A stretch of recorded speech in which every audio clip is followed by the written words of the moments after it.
20살 넘게 모태솔로로 살아온 주제에 감히 희정 아줌마를 탐하게 될 줄은 상상도 못했었죠. 솔직히 말해서 또래 여자애들과 아줌마는 레벨 자체가 달랐어요. 학교 근처 싸구려 자취방에 틀어박혀 컵라면이나 대충 끼니를 때우던 제 밋밋한 인생에 아줌마는 마치 따스한 햇살 같은 존재였어요. 아니, 햇살보다는 좀 더 농밀하고 뜨거운 한여름 떼약볕 같은 강렬한 끌림이었죠.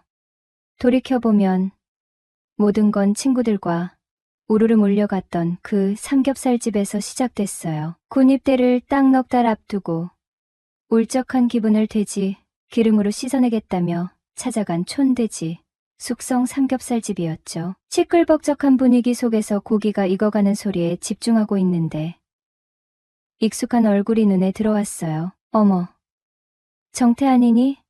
정태 맞지? 10년 만에 다시 만난 아줌마는 흐릿한 기억 속 모습과는 완전히 달라져 있었어요. 뽀얗고 탱탱한 피부는 여전했지만 앳된 소녀 같은 분위기 대신 뭐랄까 묘하게 성숙하고 깊어진 눈빛이 느껴졌어요. 짙은 화장 없이 수수한 얼굴이었는데도 왠지 모르게 사람을 끌어당기는 묘한 매력이 철철 넘쳐흐르는 듯했죠.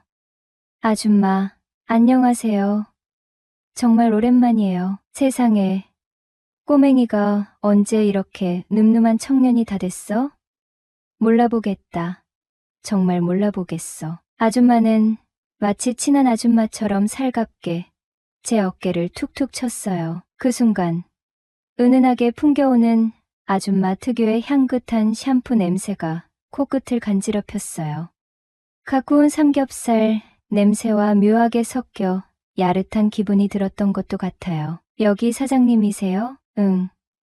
2년 전에 이혼하고 용감하게 고깃집 차렸어. 혼자 벌어먹고 살려니까 쉽지 않네. 아줌마는 덤덤하게 이혼 사실을 털어놓았어요. 왠지 모르게 마음 한켠이 짠해졌어요. 혼자 식당을 운영하는 40대 여성이라니 쉽지 않은 인생일 텐데 밝게 웃는 모습이 오히려 더 안쓰럽게 느껴졌죠. 그날 이후 희정 아줌마와 연락을 주고받기 시작했어요. 정태야, 혹시 시간 되면 밥 한번 같이 먹을래? 오랜만에 얼굴도 보고 이야기도 좀 하고 싶어서. 솔직히 조금 설렜어요. 엄마 친구, 나이 차이 많이 나는 아줌마.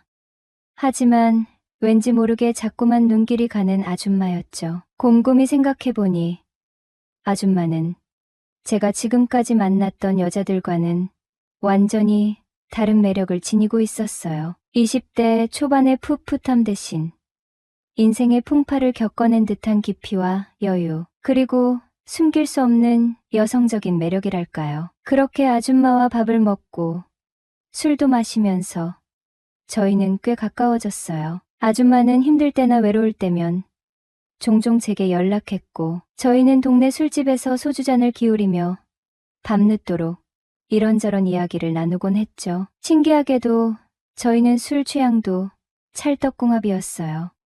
소주 3병은 거뜬히 비우는 주량도 비슷했고 얼큰한 김치찌개에 삼겹살, 매콤한 달볶음탕처럼 소주 안주로 딱 맞는 음식 취향도 소름 끼치도록 똑같았어요. 심지어 다음날 숙취로 갤갤거리는 모습까지 닮아있으니 웃음이 절로 나올 지경이었죠. 아줌마는 마치 오래된 친구처럼 편안하게 제 고민을 들어주고 때로는 따끔한 충고도 아끼지 않았어요. 군입대를 앞두고 괜히 불안해하는 저에게 군대 별거 아니야.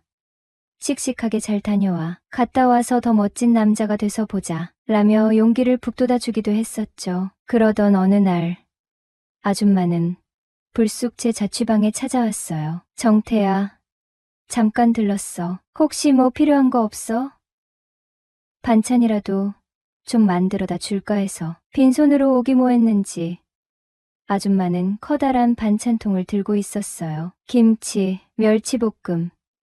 장조림 혼자 사는 자취생에게는 그야말로 금보다 귀한 반찬들이었죠. 아줌마, 진짜 너무 감사해요. 맨날 신세만 지는 것 같아서 죄송하네요. 뭘 그런 걸 다 엄마 친구 아들인데 이 정도는 당연히 해줘야지. 아줌마는 넉살 좋게 웃으며 냉장고에 반찬통을 차곡차곡 채워 넣었어요. 그러고는 방 안을 쓱 둘러보더니 어휴, 남자 혼자 사는 집은 역시 엉망이네 라며 능숙하게 청소 도구를 꺼내 들었죠. 아줌마, 괜찮아요. 제가 알아서 할 수 있어요. 됐어. 금방 끝내. 너 군대 가기 전에 깨끗하게 청소해 줘야지. 아줌마는 능숙한 솜씨로 먼지를 털고 바닥을 닦고 빨래까지 척척 돌려주었어요. 마치 엄마가 집에 온 것처럼 순식간에 엉망이었던 자취방이 깔끔하게 변신했죠. 아줌마, 진짜 엄마 같아요. 저도 모르게 툭 튀어나온 말에 아줌마는 잠시 멈칫하더니 씁쓸하게 웃더군요. 엄마? 난 애도 없는데 엄마는 무슨. 아줌마는 혼잣말처럼 나지막이 중얼거렸어요. 순간 아줌마의 얼굴에 스치는 쓸쓸한 그림자를 보았죠. 아, 맞다. 아줌마는 이혼했고 아이가 없다고 했었지. 아, 죄송해요. 괜한 말을 꺼냈네요. 아냐, 괜찮아. 오히려 고맙네. 엄마 같다는 말 정말 오랜만에 들어보는 것 같아. 아줌마는 애써 밝게 웃었지만 왠지 모르게 마음 한구석이 찡해졌어요. 아줌마에게는 남들에게 쉽게 말 못할 깊은 아픔이 숨겨져 있는 걸까. 그날 이후 아줌마를 볼 때마다 왠지 모르게 전과는 미묘하게 다른 감정이 느껴지기 시작했어요. 단순히 엄마 친구, 동네 아줌마 같은 편안함이 아니라 조금 더 복잡하고 야릇한 감정이었죠. 특히 아줌마가 따뜻하게 챙겨주는 밥, 깨끗하게 정돈된 방, 살갑게 건네는 위로의 말 한마디, 그런 사소한 것들이 자꾸만 제 마음을 흔들리게 했던 것 같아요. 그러다 드디어 기다리던 입대 영장이 나와버렸죠. 몇 달 뒤면 훈련소에 입소해야 한다는 현실에 괜히 마음이 울적해져 아줌마와 술이라도 한 잔 기울여야겠다는 생각에 늦은 밤 아줌마에게 망설임 없이 전화를 걸었어요. 아줌마, 저 정태예요. 혹시 지금 시간 괜찮으세요? 술 한잔하고 싶은데. 어머, 정태, 무슨 일 있어? 목소리가 왜 이렇게 풀이 죽었어? 입대 영장이 나왔거든요. 어머, 벌써? 시간 정말 빠르네. 그래.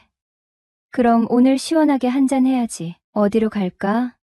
저희는 늘 상가던 동네 포장마차에 자연스럽게 자리를 잡았어요. 숯불 닭갈비에 소주를 시켜놓고 씁쓸한 입맛을 겨우 달랬죠. 군대 가면 이제 여자친구는 꿈도 못 꾸겠네. 술잔을 기울이던 아줌마가 갑자기 뜬금없이 여자 이야기를 꺼냈어요.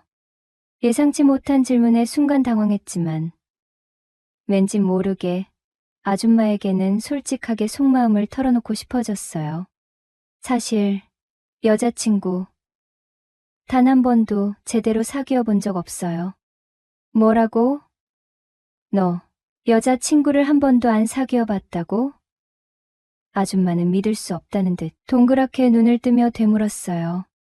맞아요. 모태솔로예요. 어머 세상에, 너 완전 천연기념물이구나. 요즘 같은 세상에 수총각이 있다니. 그것도 바로 내 눈앞에. 아줌마는 배를 잡고 소리내어 웃었어요. 놀리는 투였지만 왠지 모르게 기분이 나쁘지는 않았어요. 오히려 아줌마의 시원한 웃음소리에 울적했던 기분이 조금씩 풀리는 듯했죠. 에이, 왜 놀리세요? 괜히 창피하잖아요. 아니, 놀리는 게 아니라 너무 신기해서 그래. 요즘 젊은 애들은 다들 연애 경험이 많다고 하던데 너는 완전 순수 그 자체구나. 아줌마는 여전히 웃음을 멈추지 못했어요. 그러더니 갑자기 진지한 표정으로 제 눈을 똑바로 쳐다보며 말했어요. 정태야, 너도 정말 딱 한 해 한 살이라도 어릴 때 여자들을 많이 만나보고 다녀야 남자 구실 제대로 하는 거야. 그래야 나중에 아내한테 사랑 듬뿍 받지 않겠어? 네? 갑자기 왜 아내 이야기가 튀어나와요? 아, 그냥 순전히 내 경험에서 우러나오는 진심 어린 충고야. 남자들은 연애 경험이 풍부할수록 여자 마음을 그만큼 잘 헤아릴 수 있다고 하잖아. 너도 군대 가기 전에 연애 경험을 좀 쌓아보는 건 어때? 아줌마의 말이 농담인지 진담인지 순간 헷갈렸어요. 하지만 왠지 모르게 아줌마의 그 한마디에 귀가 솔깃해졌죠. 연애 경험 솔직히 저도 마음속으로는 언젠가 꼭 한번 제대로 된 연애를 뜨겁게 해보고 싶었어요. 하지만 막상 어떻게 시작해야 할지, 누구를 만나야 할지 도무지 감이 잡히질 않았죠. 아줌마는 연애 많이 해보셨어요? 나는 뭐 옛날 사람이잖니. 연애는 무슨 죄다 선보고 결혼으로 직행했지. 아줌마는 씁쓸하게 웃으며 옛날을 회상하는 듯 했어요. 그러더니 갑자기 두 눈을 반짝이며 엉뚱한 제안을 해왔어요. 정태야, 그럼 희정 아줌마가 화끈하게 너 연애 코치 제대로 한번 해줄까? 네? 저를 연애 코치해 주신다고요? 응. 내가 보기엔 넌 여자 마음을 도통 모르는 것 같아서 말이야. 순진한 널 보니 왠지 모르게 불쌍하기도 하고 딱하기도 하고. 아줌마는 또다시 호탕하게 웃음을 터뜨렸어요. 하지만 이번에는 절 놀리거나 비웃는 듯한 웃음이 아니었어요. 왠지 모르게 따뜻하고 친절하고 묘하게 끌리는 그런 매력적인 웃음이었죠. 정말요? 아줌마가 저를 제대로 연애 코치해 주실 수 있으세요? 그럼 넌 내가 누군 줄 아니? 바로 엄마 친구 희정 아줌마야. 비록 연애 경험은 부족할지 몰라도 적어도 여자 마음 하나는 그 누구보다 잘 꿰뚫고 있다고 자부할 수 있지. 정말 좋아요, 아줌마. 그럼 저 제대로 연애 코치 좀 해주세요. 그렇게 얼떨결에 저는 희정 아줌마에게 연애 코치라는 것을 받게 되었어요. 훈련소 입소 전까지 제게 남은 시간은 이제 딱 넉 달. 과연 이 짧은 시간 안에 제가 제대로 된 연애를 시작할 수 있을까? 솔직히 반신반의했지만 왠지 모르게 가슴 설레는 기대감이 훨씬 더 크게 마음속에서 꿈틀거렸어요. 다음 날부터 아줌마의 본격적인 번개불에 콩볶아 먹듯 초고속 연애 코칭이 숨 가쁘게 시작되었어요. 첫 번째 과제는 바로 촌티 벗고 이미지 변신이었죠. 정태 너 옷 입는 스타일이 영 칙칙하고 촌스러워. 군대 가기 전에 폼나는 옷부터 제대로 확 사 입어야겠다. 아줌마는 거침없이 저를 끌고 동네에서 제일 핫하다는 남자 옷가게로 성큼성큼 향했어요. 평소에는 눈길조차 주지 않던 화려한 색깔의 옷들을 아줌마는 마치 제 옷인 양 척척 골라주었어요. 쨍한 파란색 셔츠, 밝은 베이지색 면바지, 깔끔한 흰색 스니커즈 난생 처음 시도해보는 스타일이었지만 신기하게도 아줌마가 골라준 옷들을 하나씩 걸쳐 입으니 왠지 모르게 어색하면서도 색다른 기분이 들었던 것 같아요. 어때? 이 정도면 괜찮아? 거울에 비친 제 어색한 모습을 보며 멋쩍게 웃자. 아줌마는 흡족한 듯 고개를 끄덕였어요. 훨씬 낫네. 역시 남자는 옷이 날개라더니 옷발 제대로 받는구나. 이제야 좀 훈남 대학생처럼 풋풋해 보이는걸. 아줌마의 칭찬에 쑥스러워 얼굴이 빨개졌지만 마음속으로는 왠지 모르게 잃어버렸던 자신감이 조금씩 샘솟는 기분이었어요. 두 번째 과제는 어눌한 말투 완벽 교정이었어요. 정태 너 말끝마다 습니다. 딱딱하게 굴지 마. 여자들은 융통성 없고 재미없는 꽉 막힌 남자 질색해. 좀 더 부드럽고 편안하고 친근하게 말하는 연습부터 해야 돼. 아줌마는 마치 깐깐한 선생님처럼 제 말투를 하나하나 꼼꼼하게 교정해 주었어요. 하세요 대신 부드러운 해요로, 딱딱한 감사합니다 대신 고마워요로 자연스럽게 바꿔 말하도록 끊임없이 연습시켰죠. 처음에는 어색했지만 아줌마가 시키는 대로 열심히 따라 하다 보니 조금씩 자연스러워지는 제 자신을 발견할 수 있었어요.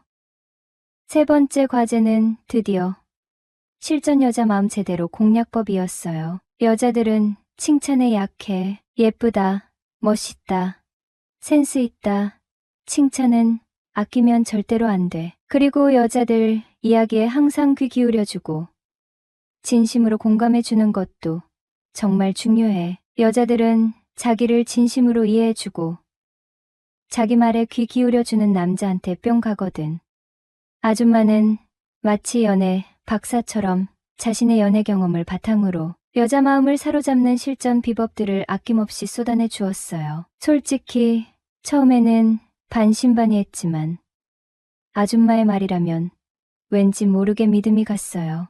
그래서 아줌마가 시키는 대로 하라는 대로 무조건 따라하기로 마음먹었죠. 그렇게 며칠 동안 아줌마의 불꽃 튀는 집중 코칭을 맹렬하게 받으면서 놀랍게도 저는 눈에 띄게 조금씩 변화하고 있었어요. 칙칙하고 촌스러웠던 옷차림은 어느새 화사하고 세련되게 바뀌었고 어눌하고 딱딱했던 말투는 놀라울 정도로 부드럽고 친근하게 변해갔죠. 여자 마음을 제대로 공략하는 실전 비법들도 머릿속에 차곡차곡 쌓여갔어요. 하지만 여전히 가장 큰 문제는 바로 실전 경험 부족이었어요. 아무리 머릿속으로 온갖 연애 이론들을 달달 외운다고 해도 실제로 여자를 만나서 갈고 닦은 실력들을 제대로 적용해보지 않으면 아무 소용없는 뜬구름 잡는 이야기에 불과하잖아요.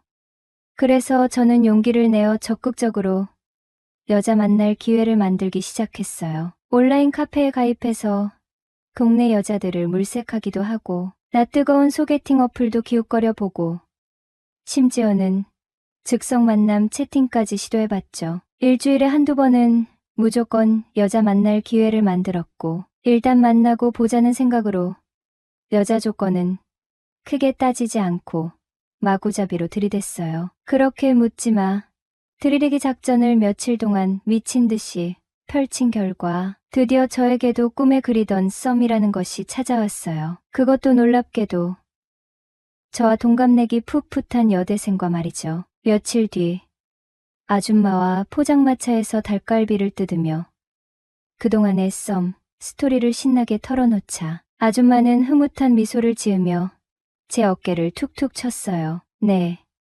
아줌마 덕분이에요. 드디어 저도 여자랑 썸도 타보고 세상에 이런 날이 올 줄은 정말 몰랐어요. 저는 감격에 겨우 아줌마에게 연신 감사의 인사를 했어요. 아줌마는 제 어깨를 으쓱하며 자랑스럽게 말했죠. 잘했어. 잘했어. 역시 희정 아줌마 연애 코칭 효과가 드디어 제대로 나타나는구먼. 자, 그럼 이제 슬슬 다음 단계로 한번 넘어가 볼까? 다음 단계요? 설마 또 다른 연애 비법이라도 있으신 거예요? 저는 기대에 찬 눈빛으로 아줌마를 바라봤어요. 아줌마는 의미심장한 미소를 지으며 제 귓가에 은밀하게 속삭였어요. 흐흐. 다음 단계는 드디어 실전, 잠자리 기술을 전수해줄 차례지. 네. 잠자리 기술이라니요. 갑작스러운 아줌마의 충격적인 발언에 얼굴이 순간 화끈거렸어요. 아줌마, 저 정말 그런 것까지 배워야 하는 거예요?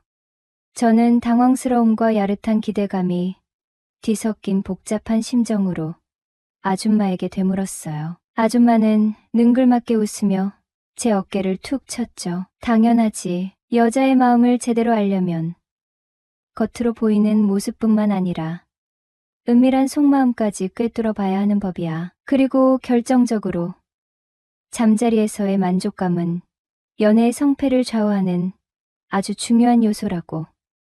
이 쑥매가 아줌마는 제 등을 팡팡 치며 호탕하게 웃었어요. 왠지 모르게 아줌마의 능글맞은 장난에 홀린 듯 말려드는 기분이었지만 솔직히 기분은 나쁘지 않았어요. 오히려 점점 더 아줌마라는 여자의 매력에 깊숙이 빠져드는 듯한 야릇한 느낌마저 들었던 것 같아요. 그날 이후 저희는 이전보다 훨씬 더 농밀하고 야릇한 관계로 발전해 나갔어요. 왜냐하면 아줌마는 이제 본격적으로 실전, 연애 코칭이라며 마치 연인처럼 노골적인 스킨십을 거침없이 시도해왔기 때문이었죠.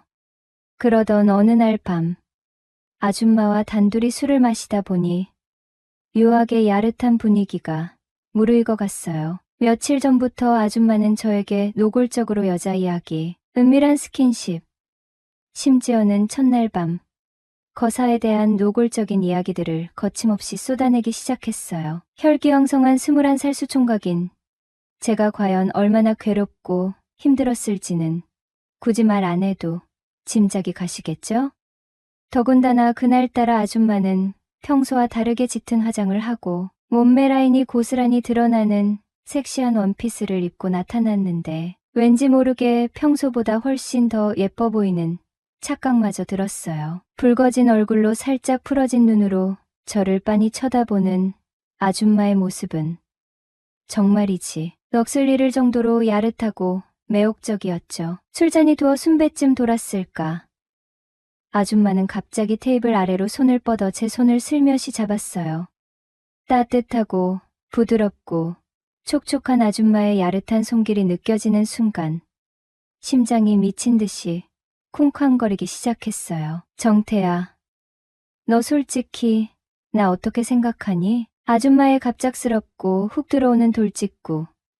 질문에 순간 숨이 멎는 듯했어요. 아줌마 저는 아줌마를 솔직히 여자로 생각하고 있어요. 저도 모르게 속마음을 그대로 고백해버렸어요. 얼굴이 순식간에 화끈거리고 온몸에 소름이 쫙 돋는 야릇한 기분이었죠.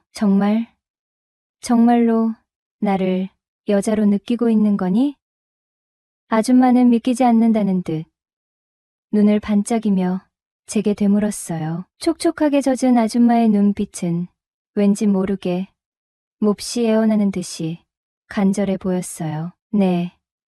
아줌마는 제 이상형에 딱 맞는 여자예요. 제 진심 어린 고백에 아줌마는 감격한 듯 촉촉한 눈망울에 눈물이 그렁그렁 맺히기 시작했어요. 아, 드디어 올 것이 왔구나.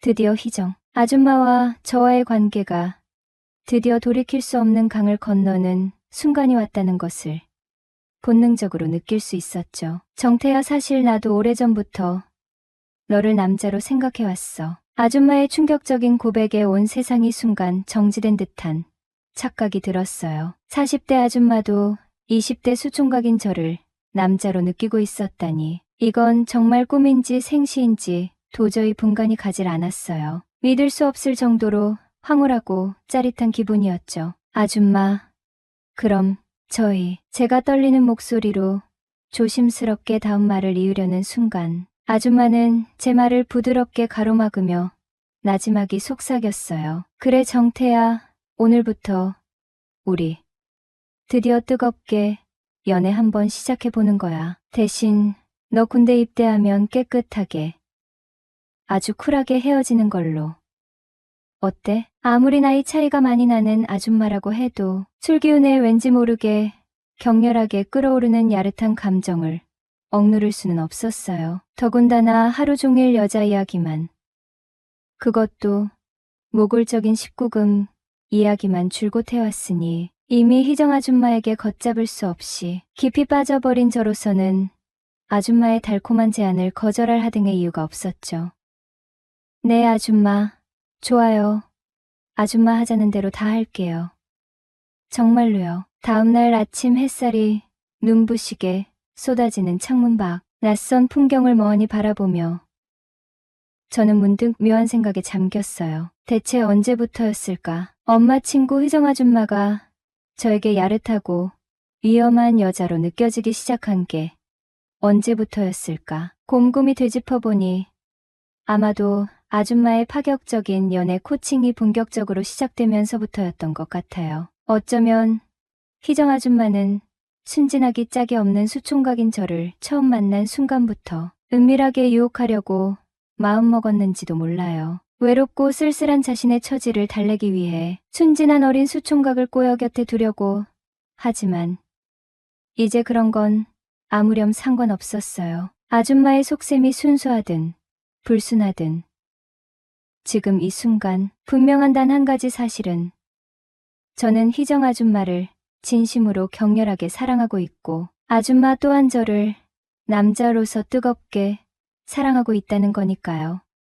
이제 며칠 뒤면 드디어 그 지긋지긋한 군대에 강제로 끌려가겠지만 더 이상 마음속에 불안감이나 두려움은 느껴지지 않았어요. 희정 아줌마와의 뜨겁고 짜릿한 사랑이 제 곁에 영원히 존재하는 한 저는 그 어떤 험난한 군대 생활도 씩씩하고 굳세게 잘 헤쳐나갈 수 있을 거라는 강렬한 자신감이 용솟음쳤어요. 안녕하세요. 25살. 평범한 대학생입니다. 키는 170 중반.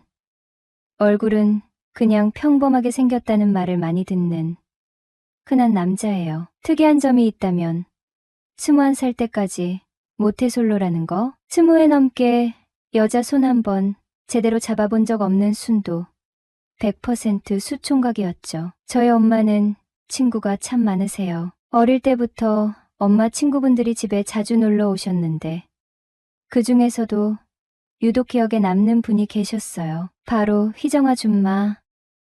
지금 생각해보면 그때 희정 아줌마는 30대 후반이었지만 제 눈에는 정말 예쁘고 세련된 도시 여자 느낌이었어요. 엄마랑 깔깔 웃으면서 수다 떠는 모습이 어찌나 예뻐 보이던지. 초등학생 꼬맹이였던 저는 괜히 쭈뼛거리면서 엄마 뒤에 숨고 그랬었죠. 희정 아줌마가 저희 집에 처음 왔던 건 제가 초등학교 5학년 때까지였던 것 같아요. 결혼 생활 10년 동안 아이가 없어서 시댁에서 얼마나 구박을 받았는지 결국 이혼하고 친정으로 내려왔다는 소식을 나중에 전해 들었어요. 근데 갑자기 선을 본다고 하더니 불과 반년도 안 돼 선본 남자와 재혼하고 서울로 떠나고는 10년간 본 적이 없었는데 우연히 친구들과 삼겹살 먹으러 갔다가 재회하게 된 것이에요. 여느 때처럼 친구들과 학교 앞 삼겹살집에서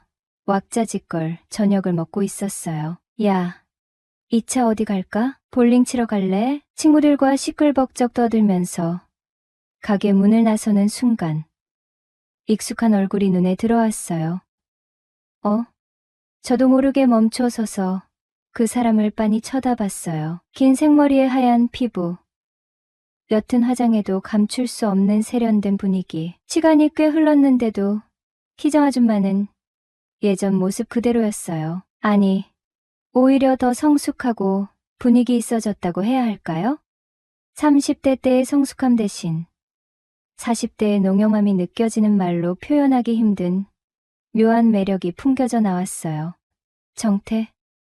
희정 아줌마도 저를 알아보고 이름을 불렀어요. 정태 맞지? 어머, 세상에.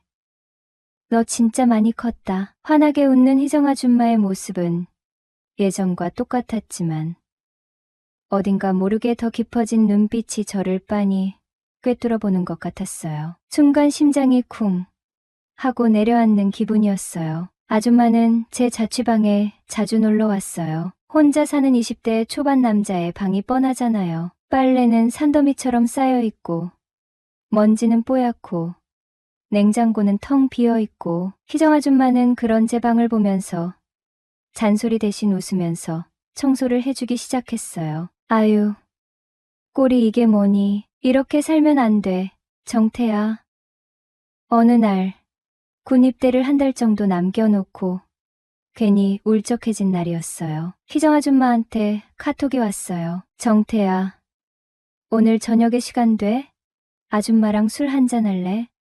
저녁 7시 희정 아줌마가 집 앞으로 데리러 왔어요. 아줌마는 짙은 남색 원피스에 굽이 낮은 샌들을 신고 있었는데 수수하면서도 세련된 모습이 정말 예뻤어요. 어깨까지 오는 웨이브 머리는 살랑살랑 흔들릴 때마다 은은한 샴푸 향기를 풍겼고 옅게 가른 립스틱은 아줌마의 하얀 피부를 더욱 돋보이게 했죠. 아줌마 옆에 서 있으니 괜히 얼굴이 붉어지는 것 같았어요. 우리는 동네에 있는 작은 맥주집으로 갔어요. 테라스 자리에 앉아서 시원한 생맥주를 주문하고 간단한 안주도 시켰죠. 맥주잔이 부딪히는 쨍 하는 소리가 왠지 모르게 설레게 느껴졌어요. 희정 아줌마는 맥주를 한 모금 마시더니 그 좋다 하면서 환하게 웃었어요. 그 웃음에 저도 따라 웃게 되었죠. 술이 조금씩 들어가자 분위기가 점점 무르익었어요. 희정 아줌마는 제 얼굴을 빤히 쳐다보면서 장난기 가득한 목소리로 말했어요. 너 아직 수총각이지? 아니, 다 알면서 그러실래요. 아줌마가 연애 코치를 제대로 못해서 그런 거잖아요. 어머나, 이게 왜 내 탓이야. 원래 선수가 성과를 못 내면 감독 탓이잖아요. 그러니 아줌마가 제 연애 코치니깐 아줌마 탓이죠. 그럼 아줌마가 총각 딱지 떼 줄까? 내가 너 구제해 줄게. 어때? 순간 온몸에 소름이 쫙 돋았어요. 희정 아줌마의 농담 섞인 말이었지만 왠지 모르게 진심처럼 느껴졌거든요. 얼굴이 화끈거리고 심장이 미친 듯이 뛰기 시작했어요. 에이, 왜 자꾸 놀리세요? 어색하게 웃으면서 대답했지만 속으로는 엄청나게 설레고 있었어요. 나 농담하는 거 아닌데. 희정 아줌마는 웃음을 싹 지우고 진지한 표정으로 말했어요. 아줌마의 갑작스러운 태도 변화에 저는 당황스러움을 감출 수 없었어요. 진짜 진심인가? 머릿속이 하얗게 변하는 기분이었죠. 정태야, 너나 여자로서 어때? 아줌마의 목소리는 부드럽고 나긋나긋했지만 왠지 모르게 야릇하게 느껴졌어요. 저는 숨을 크게 쉬고 용기를 내서 아줌마의 눈을 똑바로 쳐다보면서 말했어요. 아줌마, 저는 아줌마 좋아요. 오늘 아줌마 집에 갈래? 아줌마의 달콤한 속삭임에 저는 홀린 듯 고개를 끄덕였어요. 그렇게 얼떨결에 저희 처년의 상대는 희정 아줌마가 되고 만 것이죠. 한 달은 꿈만 같았어요. 평생 느껴보지 못했던 감정들을 희정 아줌마 덕분에 경험했으니까요. 사랑이 뭔지도 몰랐던 수총각에게 아줌마는 마치 연애 과외 선생님처럼 뜨겁고 짜릿한 사랑을 가르쳐줬죠. 혈기왕성한 20살. 곧 입대를 코앞에 둔 제게 그 한 달은 앞으로 살아갈 날들의 어떤 순간보다 강렬하고 행복한 시간이었어요. 드디어 훈련소 입소 날, 희정 아줌마는 마치 오래된 연인과 이별하는 것처럼 펑펑 울었어요. 엄마에게는 친구들과 간다고 거짓말까지 하고 그녀와 함께 입소하는 길. 왠지 모르게 마음이 찡했죠. 씩씩하게 군대 잘 다녀오라고, 남자답게 늠름하게 지내라고, 눈물 콧물 범벅이 된 얼굴로 응원해주는 아줌마를 보면서 정말 헤어지는 건가 하는 생각에 울컥하기도 했어요. 원래는 훈련소 들어가기 전에 깨끗하게 헤어지기로 약속했었거든요. 그녀는 나이도 많고 저는 이제 막 20살 풋내기 대학생이고 앞으로 만날 예쁜 여자들이 얼마나 많을 텐데 굳이 아줌마랑 얽매일 필요 없다고 생각했죠. 하지만 군대라는 곳은 참 묘하더라고요. 낯선 환경, 힘든 훈련, 빡빡한 군 생활 속에서 문득문득 희정 아줌마 생각이 떠나질 않았어요. 군복 입은 제 모습이 보고 싶다던 그녀의 말, 따뜻하게 안아주던 품, 달콤하게 속삭이던 목소리 온통 아줌마 생각뿐이었죠. 첫 휴가를 나오자마자 망설임 없이 아줌마를 찾아갔어요. 안 된다고, 이제 그만 만나야 한다고. 그녀는 매번 저를 밀어냈지만 결국엔 다시 제 품에 안겼죠. 어쩌면 아줌마도 저를 완전히 잊지 못했던 걸까요? 두 번째 휴가, 세 번째 휴가를 나올 때마다 습관처럼 아줌마를 찾았고 아줌마는 매번 저를 받아주었어요. 심지어 상병 휴가 때는 아줌마에게 남자친구가 있었는데도 몰래 저와 데이트를 했고요. 그때 아줌마는 죄책감과 설렘이 뒤섞인 복잡한 표정으로 제 손을 잡았었죠. 시간은 쏜살같이 흘러 어느덧 제대 날이 되었어요. 제대하면 제일 먼저 아줌마를 봐야지. 늠름해진 군복 벗은 모습을 아줌마에게 보여줘야지. 설레는 마음으로 아줌마에게 전화를 걸었어요. 아줌마, 저 제대했어요. 오늘 아줌마 보러 가도 돼요? 아줌마는 잠시 머뭇거리더니 그래, 집으로 와 라고 짧게 대답했어요. 기대 반, 설렘 반으로 아줌마 집으로 달려갔어요. 현관문을 열고 들어선 아줌마의 집 거실. 낯선 남자가 아줌마 옆에 서 있었어요. 처음 보는 남자였죠. 아줌마는 어색한 미소를 지으며 그 남자를 제게 소개했어요. 정태야, 이쪽은 내 남자친구 아니. 이제 곧 내 남편 될 사람이야. 세 번째 결혼이라니 멍해지는 기분이었어요. 아줌마는 애써 밝은 표정으로 제게 말했어요. 정태야, 너도 이제 군대도 제대했으니 제대로 된 연애 해야지. 아줌마랑 엮이면 너 인생까지 피곤해져. 이제 그만 아줌마 잊고 좋은 여자 만나서 행복하게 살아. 마지막 말은 마치 작별 인사처럼 들렸어요. 그날은 제 인생에서 가장 슬픈 날이었네요. 첫사랑이었던 희정 아줌마와의 풋풋하고 뜨거웠던 사랑. 이제는 정말 끝이라는 것을 깨달았으니까요. 하지만 후회는 없어요. 아줌마와의 한 달, 그리고 군 생활 동안 이어졌던 짧지만 강렬했던 만남들은 제 인생에서 잊을 수 없는 소중한 추억으로 남을 테니까요. 이제 제 기억 속에서 희정 아줌마를 추억으로 남기고 떠나보내려고 해요. 아줌마 아니, 희정 씨, 사랑했어요. 그리고 제게 사랑이 뭔지, 여자가 뭔지, 뜨거운 연애가 뭔지 가르쳐 주셔서 정말 고마워요. 아줌마 덕분에 앞으로 어떤 여자를 만나든 제대로 사랑할 수 있을 것 같아요. 첫사랑은 언제나 서툴고 그래서 더 아름답다. 앞에 있는 문을 두드릴 용기가 차마 나지 않았습니다. 이곳 의사 선생님에게 마저 거절당한다면 제 인생은 정말 끝이니 말입니다. 마음 같아서는 당장이라도 도망치고 싶었지만 저에게 선택권 따위는 없었죠. 그런 건 많이 가진 녀석들에게나 있는 것이니까요. 크게 심호흡을 내쉬고는 문을 두드렸습니다. 네, 들어오세요. 이내 안에서 부드러운 음성이 들렸죠. 저는 조심스럽게 문을 열기 시작했습니다. 문을 여는 내내 심장이 쿵쾅쿵쾅 뛰었습니다. 이번에도 안 된다면 제 인생은 끝장이니까요. 이내 방 내부로 들어가고 그녀의 모습을 보고서는 놀랄 수밖에 없었습니다. 분명히 40대이심에도 불구하고 아무리 봐도 그 나이대로는 보이지 않을 정도로 너무나도 예쁘셨으니까요. 그뿐 아니라 말을 하지 않았음에도 고요한 우아함과 화려함이 느껴졌죠. 그에 저도 모르게 조심스럽게 맞은편 의자에 앉았습니다. 무슨 일로 오셨어요? 그녀가 지혜로운 깊이를 간직한 눈으로 저를 쳐다보고 있었죠. 마치 제 마음이 읽히는 것만 같은 기분이 들었습니다. 어디가 아파서 왔어요? 그녀의 물음에 차마 말이 나오지 않더군요. 제가 여기 온 이유는 환자로서 온 게 아니니까요. 저는 제 옆에 있는 가방을 힐끔 바라봤죠. 그 안에는 제가 반드시 팔아야 할 것이 있었습니다. 이걸 팔아야만 제가 지금 회사에서 살아남을 수가 있으니까요. 여기서도 못 팔게 되면 제 하나뿐인 딸도 굶어 죽게 되겠죠. 그것만큼은 안 됩니다. 이내 여의사 선생님은 영롱한 눈빛으로 제 시선을 따라가시고서는 이내 고개를 끄덕이셨죠. 아, 아파서 오신 게 아니군요. 그의 그녀의 표정이 순식간에 변했습니다. 손이 벌벌 떨리기 시작하더군요. 그야 누가 좋아하겠습니까? 손님인 줄 알았는데 알고 보니 자기에게 물건을 팔러 온 사람이라면 말입니다. 의사들에게 쌍욕을 먹은 경험도 많아서 그건 제게 상당한 트라우마로 자리 잡고 있었죠. 이번에도 별반 다를 것 같지 않아 보였습니다. 게다가 앞에 있는 수정 선생님은 단아한 외모와 달리 상당히 칼같은 성격으로 유명했죠. 그의 차마 말을 꺼낼 용기가 나지 않더군요. 아무것도 아닙니다. 사실 아파서 온 게 맞습니다. 이건 아무것도 아닙니다. 저는 옆에 있던 가방을 치웠죠. 여기서도 못 팔면 지금 회사에서 잘릴 텐데 그러면 당장 먹고 살 돈도 없죠. 너무나도 간절했지만 포기할 수밖에 없었습니다. 저 같은 게 선생님께 의료기기를 팔 수 있을 리가 없죠. 수정 선생님은 곱고 단아한 외모와 달리 상당히 칼같은 성격으로 유명하셨으니 말입니다.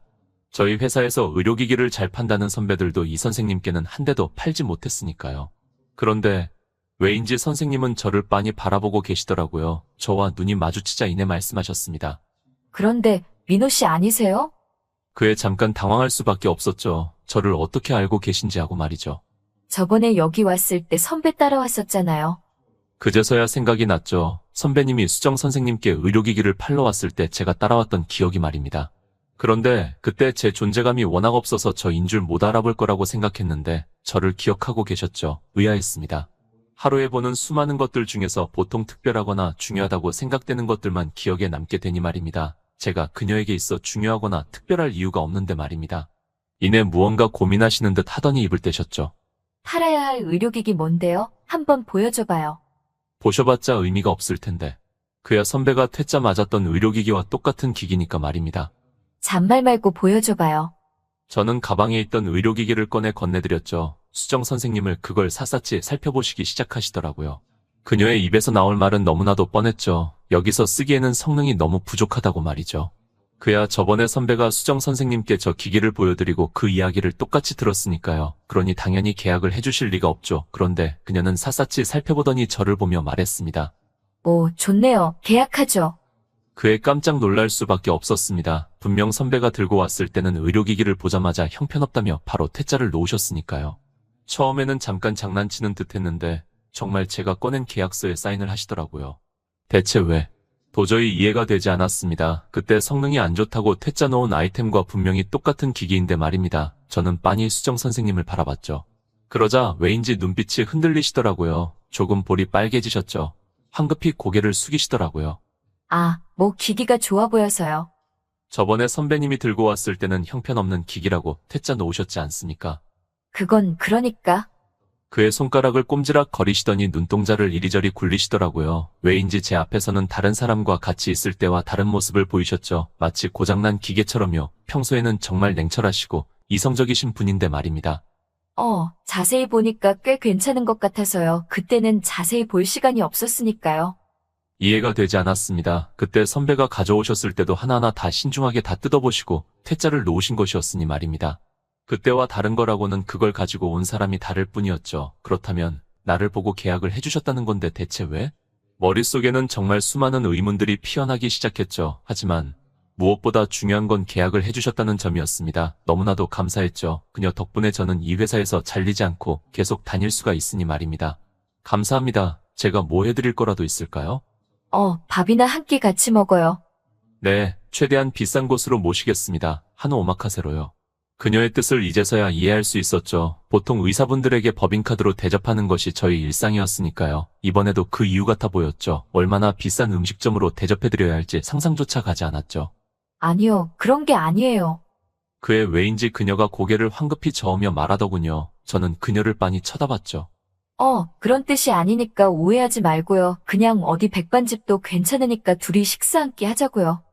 저는 너무 이해가 되지 않았죠. 그야 그렇지 않습니까? 그 이유도 아니라면 대체 뭐 때문에 저랑 계약을 해주신 건지 말입니다. 원래라면 속으로 삼키고 있어야 할 테지만 이번만큼은 도저히 참을 수가 없더군요. 대체 왜 계약을 해주신 겁니까? 그쪽 분이 제 이상형이라서? 피식 웃으시며 말씀하시는데 순간 제 심장이 미친 듯이 쿵쾅쿵쾅 뛰기 시작하더군요. 제가 적잖아 당황한 게 보이자 선생님께서 황급히 고개를 저으며 그러시더라고요. 에이, 장난이에요. 장난. 그냥 재미있을 것 같아서 장난 한번 쳐본 거예요.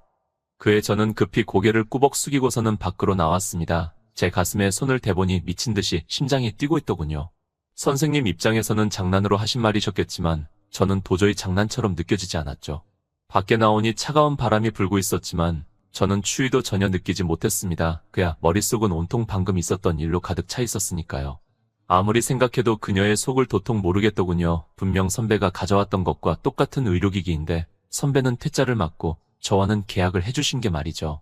수많은 가설들을 생각하던 도중 그녀가 마지막에 했던 말이 떠올랐죠. 제가 이상형이라는 말입니다. 그 말이 진짜라면 모든 게 설명이 되긴 하죠. 법인 카드가 목적도 아니었고 저와 밥 한 끼면 된다는 게 말입니다.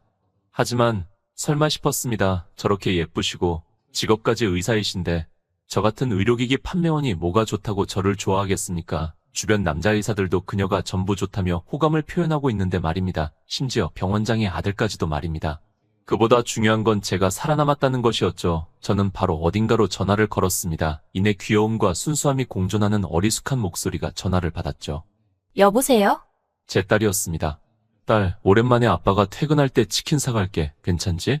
응, 너무 좋아, 아빠. 그에 저도 모르게 흐뭇한 미소가 지어졌죠. 아빠, 오늘 무슨 기분 좋은 일이라도 있어? 그에 저는 흠칫했죠. 생각해보니 그간 딸이랑 통화할 때 항상 우울한 상태로 통화를 하고 있었으니 말입니다. 그야 당연했죠. 조금만 있으면 잘리게 되는데 어떻게 밝은 목소리로 통화를 할 수 있겠습니까? 하지만 지금은 달랐죠. 계약도 성공적으로 따내서 회사에서 살아남을 수 있게 되었고 무엇보다 다음 프로젝트만 성공하면 드디어 이 기업을 탈출해서 누구나 알아주는 대기업에 갈 수 있게 되니 말입니다. 그렇게 되면 제 인생도 탄탄대로가 시작이 되겠죠. 그렇기에 다음 프로젝트를 성공시키는 게 너무나도 중요했습니다. 이제 퇴근을 하고 민지를 데리러 가려는데 갑자기 전화가 울리더군요. 바로 한샘 병원장님이셨습니다. 제가 꼭 계약을 따내야만 하는 병원의 병원장님이셨죠. 저는 급히 전화를 받았죠. 민호 씨, 우리 어머니께서 공항에 들어오셨는데 지금 내가 나갈 수가 없네. 이거 어쩌지? 언뜻 보면 그냥 단순한 푸념으로 보이지만 실상은 그러지 않죠. 한샘 병원과 계약을 따내야만 저는 대기업으로 이직을 할 수 있습니다. 그걸 위해서 병원장님에게 잘 보이는 게 중요했죠. 아니 그런 수준도 아니고 죽으라면 죽는 신용까지 해야 될 정도였죠. 이거 참 어머니 혼자서 집에 돌아오시면 내가 너무 마음이 아플 것 같아서 말이야. 아이고 이거 참 난감하네. 빙 둘러서 제가 데리러 가라는 말을 하는 거였습니다. 혹시 직접적인 언급을 했다가는 나중에 불리해질 수도 있으니 말이죠. 한샘 병원장님은 지금의 권력 관계를 너무나도 잘 이해하고 계셨습니다.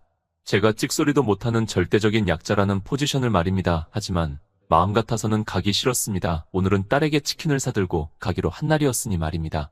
정말 너무나도 가기 싫었지만 어쩔 수 없었죠. 당연히 제가 모시러 가야죠. 아이고 이거 미안해서 어쩌나. 좀 부탁 좀 할게요.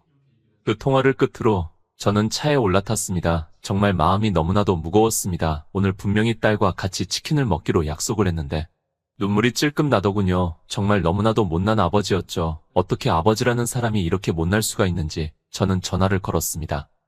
딸. 아빠, 무슨 일 있어? 딸은 제 목소리 톤을 보고 바로 제 감정 상태를 알아채더군요. 아빠 오늘 집에 못 들어갈 것 같아. 미안. 그에 한참 동안 다른 말이 없더군요. 그 어린 나이에 얼마나 낙심했을까요? 고작 9살인 꼬마 아이니까요. 괜찮아, 아빠. 엄마 없이 나 키우느라 고생하는 거잖아. 오히려 내가 미안해. 짐덩어리라서. 그의 눈물이 왈칵 나더군요. 민지가 빨리 커서 아빠 먹여 살릴게. 그러니까 너무 무리하지 마, 아빠. 울음이 왈칵 튀어나올 뻔했기에 저는 황급히 전화를 끊었습니다. 딸에게만큼은 우는 모습을 정말 보이기 싫었으니 말입니다. 전화를 끊고 받은 감정은 정말 이루어 말할 수가 없었죠. 무슨 일이 있어도 이 녀석만큼은 제가 먹여 살려야겠다는 생각이 들었습니다. 저는 차를 몰아서 공항으로 향했죠. 거기에는 병원장님의 어머님이 계시더군요. 저는 그대로 모시고 서울의 자택으로 모셔다 드렸죠. 현재 시각은 새벽 2시였습니다. 지금 바로 집에 가도 얼마 못 자고 출근을 해야 했죠. 그냥 차에서 자려고 눈을 붙였는데 전화가 한 통 울리더군요. 바로 병원장님이셨습니다. 오늘 어머니가 너무 만족했다고 하네. 너무 고맙네. 자네의 제안을 한번 고려해 보도록 하지. 몇 시간을 개고생을 했는데 돌아온 것이라고는 정말 짧은 감사 인사일 뿐이었죠. 하지만 저는 그에 기뻐할 수밖에 없었습니다. 제가 했던 제안을 고려해보겠다는 말이 저에게는 너무나도 중요했으니까요. 이 계약에 성공하기만 하면 대기업에 이직할 수 있으니까요. 거기 가기만 하면 제가 그토록 하고 싶었던 개발 업무를 할 수 있게 됩니다. 그것뿐 아니라 딸의 학비도 전부 지원이 되고요. 저에겐 너무나도 간절했죠. 저는 잠깐 눈을 붙이고 회사로 출근을 했습니다. 역시나 엄청난 고강도의 업무들의 연속이었죠. 그래도 어찌저찌 업무는 끝나긴 하더군요. 시계를 보니 저녁 7시였습니다. 오늘만큼은 꼭 집에 가서 딸과 같이 시간을 보내며 푹 휴식을 취하려고 했죠. 그렇게 차를 탔는데 이번에도 전화가 오더군요. 당연히 병원장님이겠거니 했지만 이번에는 상당히 의외의 인물이었습니다. 바로 수정 선생님이셨습니다. 무슨 일이 있나 싶어 저는 황급히 전화를 받았죠. 잠깐 이쪽으로 와줄 수 있어요? 원래 같으면 거절하려고 했지만 그녀의 다음 말에 차마 거절을 할 수 없었죠. 제가 말했죠? 밥 한 끼만 하면 된다고요. 그에 저는 황급히 그쪽으로 갔죠. 그곳은 상당히 고급 일식 술집이었습니다. 수정 선생님은 혹시나 다를까 했는데 역시나 똑같으셨죠. 겉으로는 그렇게 말했지만 결국은 접대가 필요한 것이었죠. 제가 겪었던 여타 다른 의사분들과 똑같은 분이었습니다. 조금은 다르지 않을까 기대했었는데 역시나 괜한 기대였죠. 저는 고급 일식집 앞에 차를 대고 종업원의 안내를 받아 안쪽 룸 앞에 섰죠. 여기서 기다리고 계십니다. 얼마 지나지 않아 문이 열렸죠. 그런데 흠칫 놀랄 수밖에 없었죠. 처음에는 수정 선생님이 아니신 줄 알았으니까요. 그야 평소에는 화장도 아예 하지 않고 수수하게 다니시는데 오늘은 왜인지 엄청나게 꾸미고 나오셨으니까요. 저와 눈이 마주치자씩 웃으시더군요. 정말 심장에 너무 안 좋았습니다. 앉으세요. 저는 그녀의 한참 떨어진 곳에 앉았죠. 그야 저는 계산만 하고 빠져야 하는 입장이니 말입니다. 뭐 하세요? 그의 수정 선생님이 의아하신 표정을 지으시더군요. 그에 제가 말했죠. 중요한 손님은 언제 오냐고요. 중요한 손님이요? 그야 저렇게 꾸미고 만나시는데 중요한 사람이 아닐 리가 없죠. 그게 아니라면 혹시 남자친구라도 만나시는 건가 하는 생각이 들었죠. 저 같은 걸 만나기 위해서 저렇게 꾸미고 오실 리가 없으니 말입니다. 영업사원으로 살아남으려면 눈치가 정말 빨라야 합니다. 언제 어떻게 처신을 해야 할지 정말 통달을 해야만 했죠. 지금 가장 적합한 처세술은 없는 듯 조용히 있는 것이죠. 중요한 분과 이야기가 끝나면 저는 조용히 계산만 하고 빠지는 그런 처세술을 선택해야 할 타이밍이었죠. 수정 선생님도 저를 빤히 보시더니 이내 피식 웃으며 말씀하셨습니다. 아, 맞아요. 중요한 사람 만나기로 했죠. 선생님 앞에 서면 정말 제 모든 생각이 읽히는 기분이 들었죠. 어찌되었건 지금부터 중요한 건 최대한 없는 듯 있으면서 계산만 하고 나가는 것이었죠. 언제 오시는지 알 수 있을까요? 그걸 알기 위해서 제가 물어봤죠. 오시는 시간에 맞춰 준비를 해둬야 하니 말입니다. 지금 이미 와 있는데요. 그에 저는 고개를 요리조리 돌렸죠. 제가 실수한 건가 싶었죠. 이 자리에 이미 와 계신데 제가 못 봤던 건가 싶어서요. 최대한 빨리 찾아내서 사과를 드려야만 했습니다. 그런데 아무리 봐도 중요한 손님은 보이지 않았습니다. 그의 한숨을 푹 내쉬며 말씀하시더라고요. 그쪽이 제 중요한 손님이에요. 그에 저는 얼어붙을 수밖에 없었죠. 마치 고장난 듯 머리가 돌아가지 않았습니다. 제가 중요한 사람이라니요. 도저히 이해가 되지 않았죠. 제가 수정 선생님의 대체 왜 중요한 사람인지 이해가 되지 않았으니까요. 저 같은 게 뭐라고. 그러니까 그 법인 카드는 그냥 내려놔요. 머리가 망치에 맞은 것 마냥 멍했습니다. 법인 카드 때문이 아니라면 대체 왜 저를 1대1로 만나려고 하신 건지 말입니다. 도저히 못 참겠어서 물어보려는 찰나 갑자기 문이 열리더군요. 음식 나왔습니다. 종업원분께서 음식을 세팅해 주셨습니다. 이내 정말 근사한 음식들이 나오더군요. 역시나 고급 일식집답게 음식들이 너무나도 먹음직스러워 보였죠. 이내 한 상 가득 세팅되었습니다. 빨리 먹죠. 하지만 저는 선뜻 먹지 못했습니다. 그야 메뉴판에 있는 영의 개수들을 보고 기겁할 뻔했으니까요. 이곳은 제게 너무나도 비싼 곳이었습니다. 정말 제가 먹어도 되는 건지 했죠. 그야 제가 낼 여력이 되지 않으니 말입니다. 수정 선생님은 그런 저를 보더니 이내 피식 웃으시며 말하시더군요. 제가 오자고 했으니까 당연히 제가 사는 거죠. 맘껏 드세요. 정말로요? 네, 제가 민호 씨에게 거짓말해서 어디 쓰겠습니까? 그 뒤로 저희는 음식을 먹기 시작했죠. 정말 맛있긴 하더군요. 괜히 비싼 음식점에 오는 게 아닌 걸 깨닫게 되었죠. 그런데 수정 선생님이 계속 깨작 드시고 입을 닦으시고 다시 깨작 드시고 입을 닦으시고를 반복하시더군요. 마치 저를 남자로 의식하는 것 같이 말이죠. 식사 자리에는 긴 정적이 흘렀죠. 젓가락 소리와 숟가락 소리만 들렸으니까요. 마음 같아서는 먼저 물어보고 싶었습니다. 대체 왜 부르신 건지 말입니다. 이내 수정 선생님이 먼저 입을 조심스럽게 떼시더군요. 제가 보자고 했던 이유는 다름이 아니라 말하고 싶은 게 있어서였습니다. 이내 조심스럽게 입을 떼셨죠. 대체 왜 저랑 1대1로 밥을 먹자고 하신지가 너무나도 궁금했으니까요. 저는 귀를 쫑긋 세웠죠. 다름이 아니라 한샘 병원과 계약을 하려고 지금 엄청 고생 중이시죠? 그에 저는 흠칫 놀랄 수밖에 없었죠. 그거 포기하세요. 그 양반 절대 계약 안 해줄 겁니다. 왜 그런지는 자세히 말씀드리지는 못하지만. 사실 저는 수정 선생님이 왜 저런 말을 하시는지는 이해가 갑니다. 그야 지금 저와 똑같이 노예로 부려먹다가 계약은 해주지 않고 버려진 영업사원만 해도 한 트럭이니까요. 충분히 그녀의 심정은 이해가 갔습니다. 너무나도 이해가 갔지만 저는 거기서 그 말을 할 수밖에 없었죠. 그쪽 분이 뭘 안다고 그러십니까? 네? 그의 선생님이 동공이 요동치기 시작하셨습니다. 함부로 말하지 마시죠. 선생님 입장에선 그저 스쳐 지나가는 듯 하는 조언이겠지만 저에게는 제 인생이 걸려 있으니까요. 그야 저에게는 이것만이 유일한 길이니까요. 여기서 한샘 병원과 계약에 성공해야만 대기업에 갈 수 있으니까요. 그래야만 제 딸을 풍족하게 키울 수가 있고 제가 그토록 하고 싶었던 개발 업무를 할 수가 있으니까요. 물론 가능성이 지극히 낮다는 건 압니다. 이성적으로는 너무 잘 압니다. 한샘 병원장이 소문이 그렇게 좋은 양반이 아니라는 것도 잘 알고요. 그녀가 왜 그런 말을 했는지 너무나도 잘 이해가 되지만 저는 이 말을 할 수밖에 없었죠. 그러니까 쓸데없는 오지랖 부리지 말아주세요. 그야 그 길 말고는 제게 방법이 없으니까요. 그래서 저는 애써 수정 선생님의 말을 부정할 수밖에 없었습니다. 그야 돌아가기에는 이미 너무 멀리 와버렸으니까요. 정말 희박한 확률이라는 걸 너무나도 잘 압니다. 그 누구보다 잘 알지만 저는 그걸 무시해야만 했습니다. 무조건 잘 될 거라고 생각해야 했습니다. 그러니까 제 인생에 더 이상 관여 안 해주셨으면 좋겠습니다. 그 말을 듣고 수정 선생님은 정말 넋이 나간 사람 마냥 자리에 앉아 계셨죠. 아마 상당히 충격이 크신 듯했습니다. 그러면 이만 가보겠습니다. 꾸벅 고개를 숙이고 뒤를 돌아서는데 갑자기 음성이 들리더군요. 어떻게 그냥 지켜보고만 있어요. 좋아하는데. 그의 심장이 지릿하더군요. 설마 싶었는데 역시나였죠. 저도 좋다고 말하고 싶었습니다. 그야 남자라면 수정 선생님 정도 되는 여자가 좋다고 관심을 표현하면 없던 마음도 생기는 법이니까요.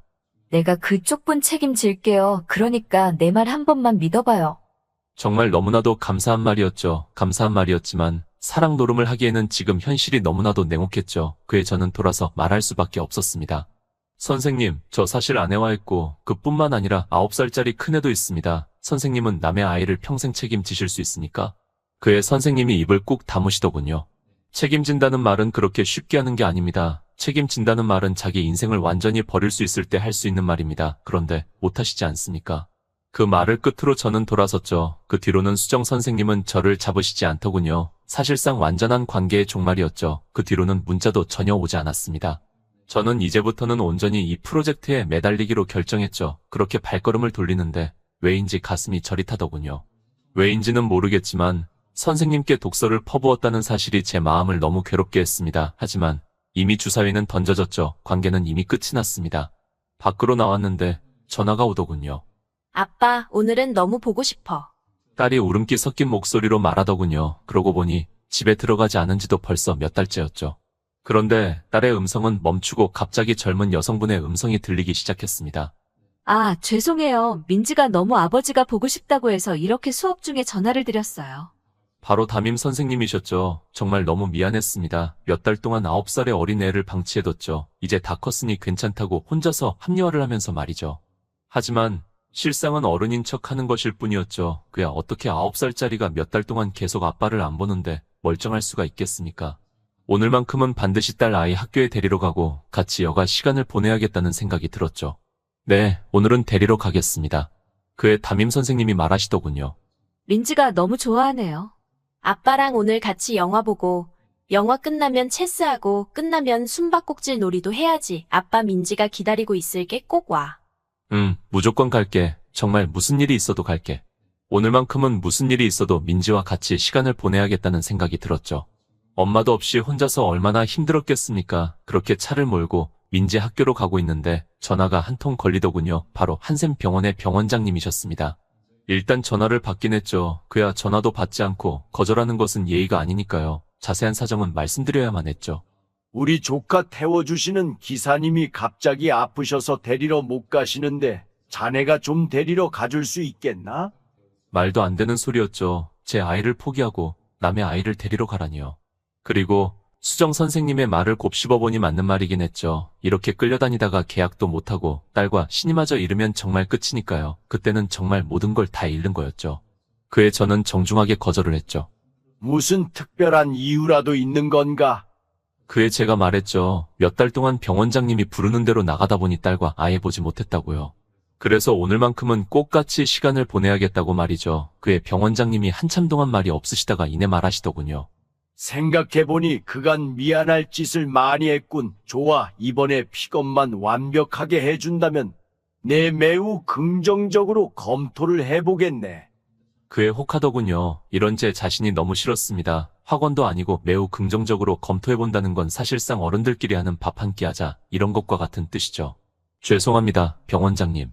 이번만큼은 저도 양보할 수가 없었습니다. 그에 한참 동안 말이 없으시더군요. 확실히 제 의도를 알아들으신 듯 했죠. 이제 끊으려는데 그러시더군요. 계약해주겠네. 정말이십니까? 그럼 정말이지. 그 말에 저는 결국 차를 돌릴 수밖에 없었죠. 휴대전화를 들었는데 마음이 정말 너무 무거웠습니다. 딸을 못 데리러 가는 이유가 다른 것도 아니라 남의 집 아이를 데리러 가느라 못 데리러 가는 거라니. 정말 어떻게 이런 못난 아빠가 있을 수 있는지 정말 딸에게 너무나도 미안했습니다. 반드시 오늘만큼은 같이 있기로 했었는데 저는 힘없이 휴대전화를 눌러 딸의 전화번호를 입력하기 시작했죠. 그런데 차마 전화를 걸 수가 없더군요. 딸에게 정말 너무나도 미안했으니까요. 정말 하염없이 눈물밖에 안 나오더군요. 제 빌어먹을 상황이 말이죠. 학창시절 때부터 공부를 열심히 해서 좋은 대학에 들어갔다면 그냥 바로 대기업에 취직할 수 있었을 텐데 학창시절에 놀아서 지방대학교를 갔다는 이유로 정말 너무 빙돌아서 가야 했죠. 그것 때문에 제 딸은 저를 이해해주고 희생을 해야만 했고요. 선택이 아니라 강제적으로 말이죠. 마음 같아서는 딸을 데리러 가고 싶었습니다. 하지만 그럴 수는 없었죠. 지금 당장은 그게 맞겠지만 장기적으로 봤을 때는 병원장님의 조카분을 데리러 가는 것이 맞으니 말입니다. 하지만 그 이야기를 차마 딸에게 할 수는 없었습니다. 결국 저는 비겁한 선택을 했죠. 차마 전화로는 못하겠어서 문자로 보냈습니다. 그 뒤로 알림음을 꺼놓았죠. 차마 볼 자신이 없었습니다. 딸이 저를 얼마나 원망할지 온전히 바라볼 자신이 없었습니다. 정말 너무나도 비겁한 어른이었죠. 저는 결국 병원장님의 조카분 학교로 가서 무사히 서울에 자택까지 모셔다 드렸죠. 조카분이 들어가는 걸 보고서 긴장이 빠지자 정말 이루어 형용할 수 없는 감정이 밀려들었습니다. 저는 근처에서 딸이 그토록 좋아하는 치킨을 잔뜩 샀죠. 이렇게라도 속죄를 하고 싶은 심정이었으니까요. 이내 엘리베이터를 탔는데 딸 생각이 나더군요. 여기서 치킨 냄새가 나면 항상 집에 들어가서 먹자고 했었는데 저는 그거 하나 못 해줬죠. 정말 아빠라는 호칭이 부끄러울 정도였죠. 그렇게 집 문을 열고 안으로 들어갔는데 정신이 아득해졌습니다. 머리가 백지장 마냥 새하얗게 물들었죠. 그야 아무리 찾아봐도 딸이 없었으니까요. 저는 황급히 담임 선생님께 전화를 걸어봤죠. 누군가가 데려갔다고 하더군요. 그에 저는 제정신이냐고 말했습니다. 대체 어떻게 그럴 수가 있냐고. 그런데 선생님께서 말씀하시더라고요. 민지 어머님이셨습니다. 그의 엄청난 탄력감이 몰려와서 자리에 주저앉아 버렸죠. 저와 아내는 정말 앙숙이었습니다. 둘 다 이혼하는 것에 적극 동의를 했죠. 하지만 한 곳에서는 의견이 갈렸습니다. 바로 딸을 누가 데리고 갈지로 논쟁이 분분했으니까요. 서로 딸을 데리러 가려고 했죠. 결국 딸의 선택에 맡길 수밖에 없었는데 딸은 결국 저를 선택했죠. 그의 엄마는 알코올 의존증이 있어서 술을 맨날 먹고 폭행을 일삼기 일쑤였으니까요. 그렇게 딸을 데려오면서 분명 저는 다짐했었죠. 나는 딸을 사랑을 듬뿍 주며 키울 거라고. 하지만 지금 결과를 보면 그저 우스울 수밖에 없었죠. 제가 오히려 아이 엄마보다 못한 사람이 된 것이니 말입니다. 결국 그렇게 지키고 싶었던 딸과 신이마저도 깨지고 만 것이죠. 제게 이제 남은 것은 단 하나였습니다. 저 계약에 성공해서 대기업에 이직을 하는 것, 그것 하나만 제게 남은 것이었죠. 저는 이내 한샘 병원장님의 부름에 따라 원장실로 향했죠. 테이블 위에는 제가 그토록 원하던 계약서가 얹어져 있었죠. 정말 너무 뛸 듯이 기뻤습니다. 저는 냉큼 테이블에 앉았죠. 거기 사인하게나. 정말 그간 너무 수고 많았네. 제 어깨를 두드려 주시며 말하는데 그간 노력했던 것이 주마등처럼 스치며 지나가더군요. 정말 너무나도 긴 고통의 시간이었습니다. 왜 긴 터널 끝에 빛이 결국 보이는 법 아니겠습니까? 이제부터 남아있는 건 탄탄대로였죠. 이 계약서에 사인만 하게 된다면 제 대기업 이직은 확실시 되는 것이니 말입니다. 정말 즐거운 마음으로 사인을 하려고 계약서를 바라봤죠. 그런데 그 내용을 보고서 저는 원장님을 멍하니 쳐다볼 수밖에 없었습니다. 원장님, 이거 약속과 다르지 않습니까? 뭐가 다르다는 거지? 분명 나는 계약을 해준다고 했던 걸로 아는데. 물론 의료기기 계약을 해준다는 내용이 적혀있긴 했습니다. 제가 요청드렸던 기기 품목도 맞았고요. 여기 일대라고 적혀있지 않습니까? 분명 50대 납품 계약을 요청드렸던 걸로 압니다. 그걸 병원장님께서도 너무 잘 알고 계실 테죠. 모를 리가 없죠. 그게 왜 문제지? 네? 그게 왜 문제냐고 물었네. 나는 분명히 그 기기 품목으로 계약을 해준다고 했지 몇 대 해주겠다고 했던 기억은 없네만.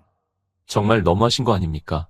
이가 빠득 갈리더군요. 도저히 화를 참을 수가 없었습니다. 원래라면 참았겠으나 저는 지금 이 자리에 정말 많은 걸 포기하고 온 것이니 말입니다. 뭐 그렇다고 자네가 뭘 어쩔 수 있지. 이게 바로 병원장님의 실체였죠. 수정 선생님이 말하신 그대로였습니다. 저도 혹시나 싶어 대비를 해뒀죠. 저는 주머니 속에 넣어뒀던 휴대폰을 꺼내 원장님에게 보여드렸죠. 녹음본이 있습니다. 이걸로 정식으로 고소를 할 예정입니다. 이제는 정말 남은 것도 없었죠. 죽거나 살거나 이판사판이었습니다. 여기서 물러서는 순간 끝이었으니까요. 뭐 그럼 고소하게나. 다만 나는 전관예우 변호사를 쓸 텐데 자네는 변호사 고용할 돈이라도 있는가? 그에 저는 어떤 대답도 할 수가 없었죠. 그런 제 모습을 보고서는 씩 웃으며 말하더군요.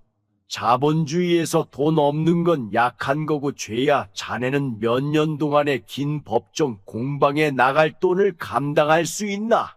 정말 뒤통수를 세게 한 대 맞은 듯 했습니다. 정말 분하지만 병원장님의 말이 맞으니 말입니다. 당장 딸 먹여 살릴 돈 버는 것도 허덕이는데 그 긴 법정 공방을 감당할 돈이 있을 리가요. 그런 저를 보더니 상당히 큰 특이감을 얻으신 듯 웃으시며 말씀하셨죠. 그러게 좀 열심히 살지 그랬나? 쯧쯧. 지금 그거 해주는 거라도 감지덕지하게 여기게나. 자네에겐 그것마저도 과분하니 말이야. 정말 너무 후회가 되었죠. 이럴 거라면 진작 수정 선생님의 말을 믿을 걸. 왜 나는 이렇게 바보인지. 저는 정말 이제 남은 것이 없었죠. 들이받는 수밖에 없었습니다. 이렇게는 못 갑니다. 정말 모든 걸 다 포기했으니까요. 딸과의 관계도 포기했고 수정 선생님과의 관계도 포기했고 이제 저에게 남은 것이라고는 아무것도 없었습니다. 반드시 제가 맞다는 걸 결과로 증명해야만 했으니까요. 반드시 계약을 따내야만 했습니다. 그런데 병 원장님이 그러시더군요. 밖에 있는가? 이내 원장님이 말씀하시자 밖에서 보안 요원들이 들어오더군요. 지금 많이 아파 보이니 밖에 모셔다 드리게나. 아니 잠깐만요. 이렇게는 못 나갑니다. 저는 적극적으로 반항했지만 상대가 될 리가 없었죠. 상대는 190의 거구의 근육질들이니 말입니다. 결국 저는 밖에 쫓겨나게 되었죠. 지금 혼자 있다가는 정말 잘못될 것 같다는 직감이 너무 강하게 들었죠. 결국 지인들에게 전화를 돌렸습니다. 누구라도 지금 같이 있어줬으면 좋겠으니까요. 하지만 지인들 모두 바쁘다는 이유로 거절하더군요. 그에 정말 웃음밖에 나오지 않더군요. 사람이 너무 슬프면 웃는다고 하는데 정말 그 말이 맞더군요. 정말 실성한 사람 마냥 웃었습니다. 주위 사람들이 모두 저를 미친 사람처럼 쳐다보더군요. 하지만 저는 그런 걸 신경 쓸 수 있는 정신 상태가 아니었죠. 정말 정신이 나갈 것만 같았으니 말이죠. 아무도 제 곁으로 다가오지 않았습니다. 아니 안 다가오는 게 당연하죠. 그야 누가 이런 실성한 사람 옆에 오겠습니까? 그런데 정말 이상하게도 옆에서 인기척이 느껴졌죠. 옆을 돌아보니 수정 선생님이셨습니다. 괜찮아요. 왜 그래요? 수정 선생님이 대체 왜 여기에? 선생님은 그런 저를 말없이 빤히 바라보시더니 이내 저를 부축하시며 말씀하셨습니다. 일단 제 차에 타요. 저는 수정 선생님의 부축을 받아 결국 그녀의 차에 올라탔죠. 차에 올라탄 뒤에 수정 선생님께서 말씀하시더라고요. 무슨 일인데요? 말해봐요. 내가 해결해 줄 수도 있잖아요. 하지만 차마 말을 할 수가 없었죠. 그야 어떻게 말할 수 있겠습니까? 그때 그렇게 온갖 악담을 퍼부었는데요. 그럴 거라면 병원장과 계약이라도 멋있게 성공하던가 그것마저도 못한 저는 정말 쓰레기였죠. 저에게는 더 이상 남은 게 없었습니다. 수정 선생님은 그런 저를 빤히 바라보셨습니다. 마치 세상을 다 꿰뚫는 듯한 통찰이 담긴 눈빛이었죠. 제 정말 가슴 깊은 구석에 숨겨두었던 것들까지 전부 발가벗겨지는 기분이었습니다. 이내 무언가 깨달으신 듯 고개를 끄덕이셨죠. 어떻게 된 건지 알겠어요. 역시 그렇게 되었군요. 그에 제 주먹이 꽉 쥐어졌죠. 정말 너무 면목이 없었죠. 죄송합니다. 그때 그렇게 심한 말을 선생님께 했으면 안 되었는데 선생님 말이 맞다는 걸 너무나도 잘 알고 있었는데 그의 수정 선생님이 눈동자를 굴리시더니 이내 무슨 말인지 이해하신 듯했죠. 아니에요. 오히려 제가 미안하죠. 네? 그에 저는 화들짝 놀란 채로 수정 선생님을 바라볼 수밖에 없었죠. 선생님께서 제게 사과할 거라고는 전혀 상상도 못했으니 말입니다. 그러니까 그때 사실 9살짜리 아이가 있고 평생 남의 아이를 키울 수 있냐는 말에 제가 선뜻 대답을 못했잖아요.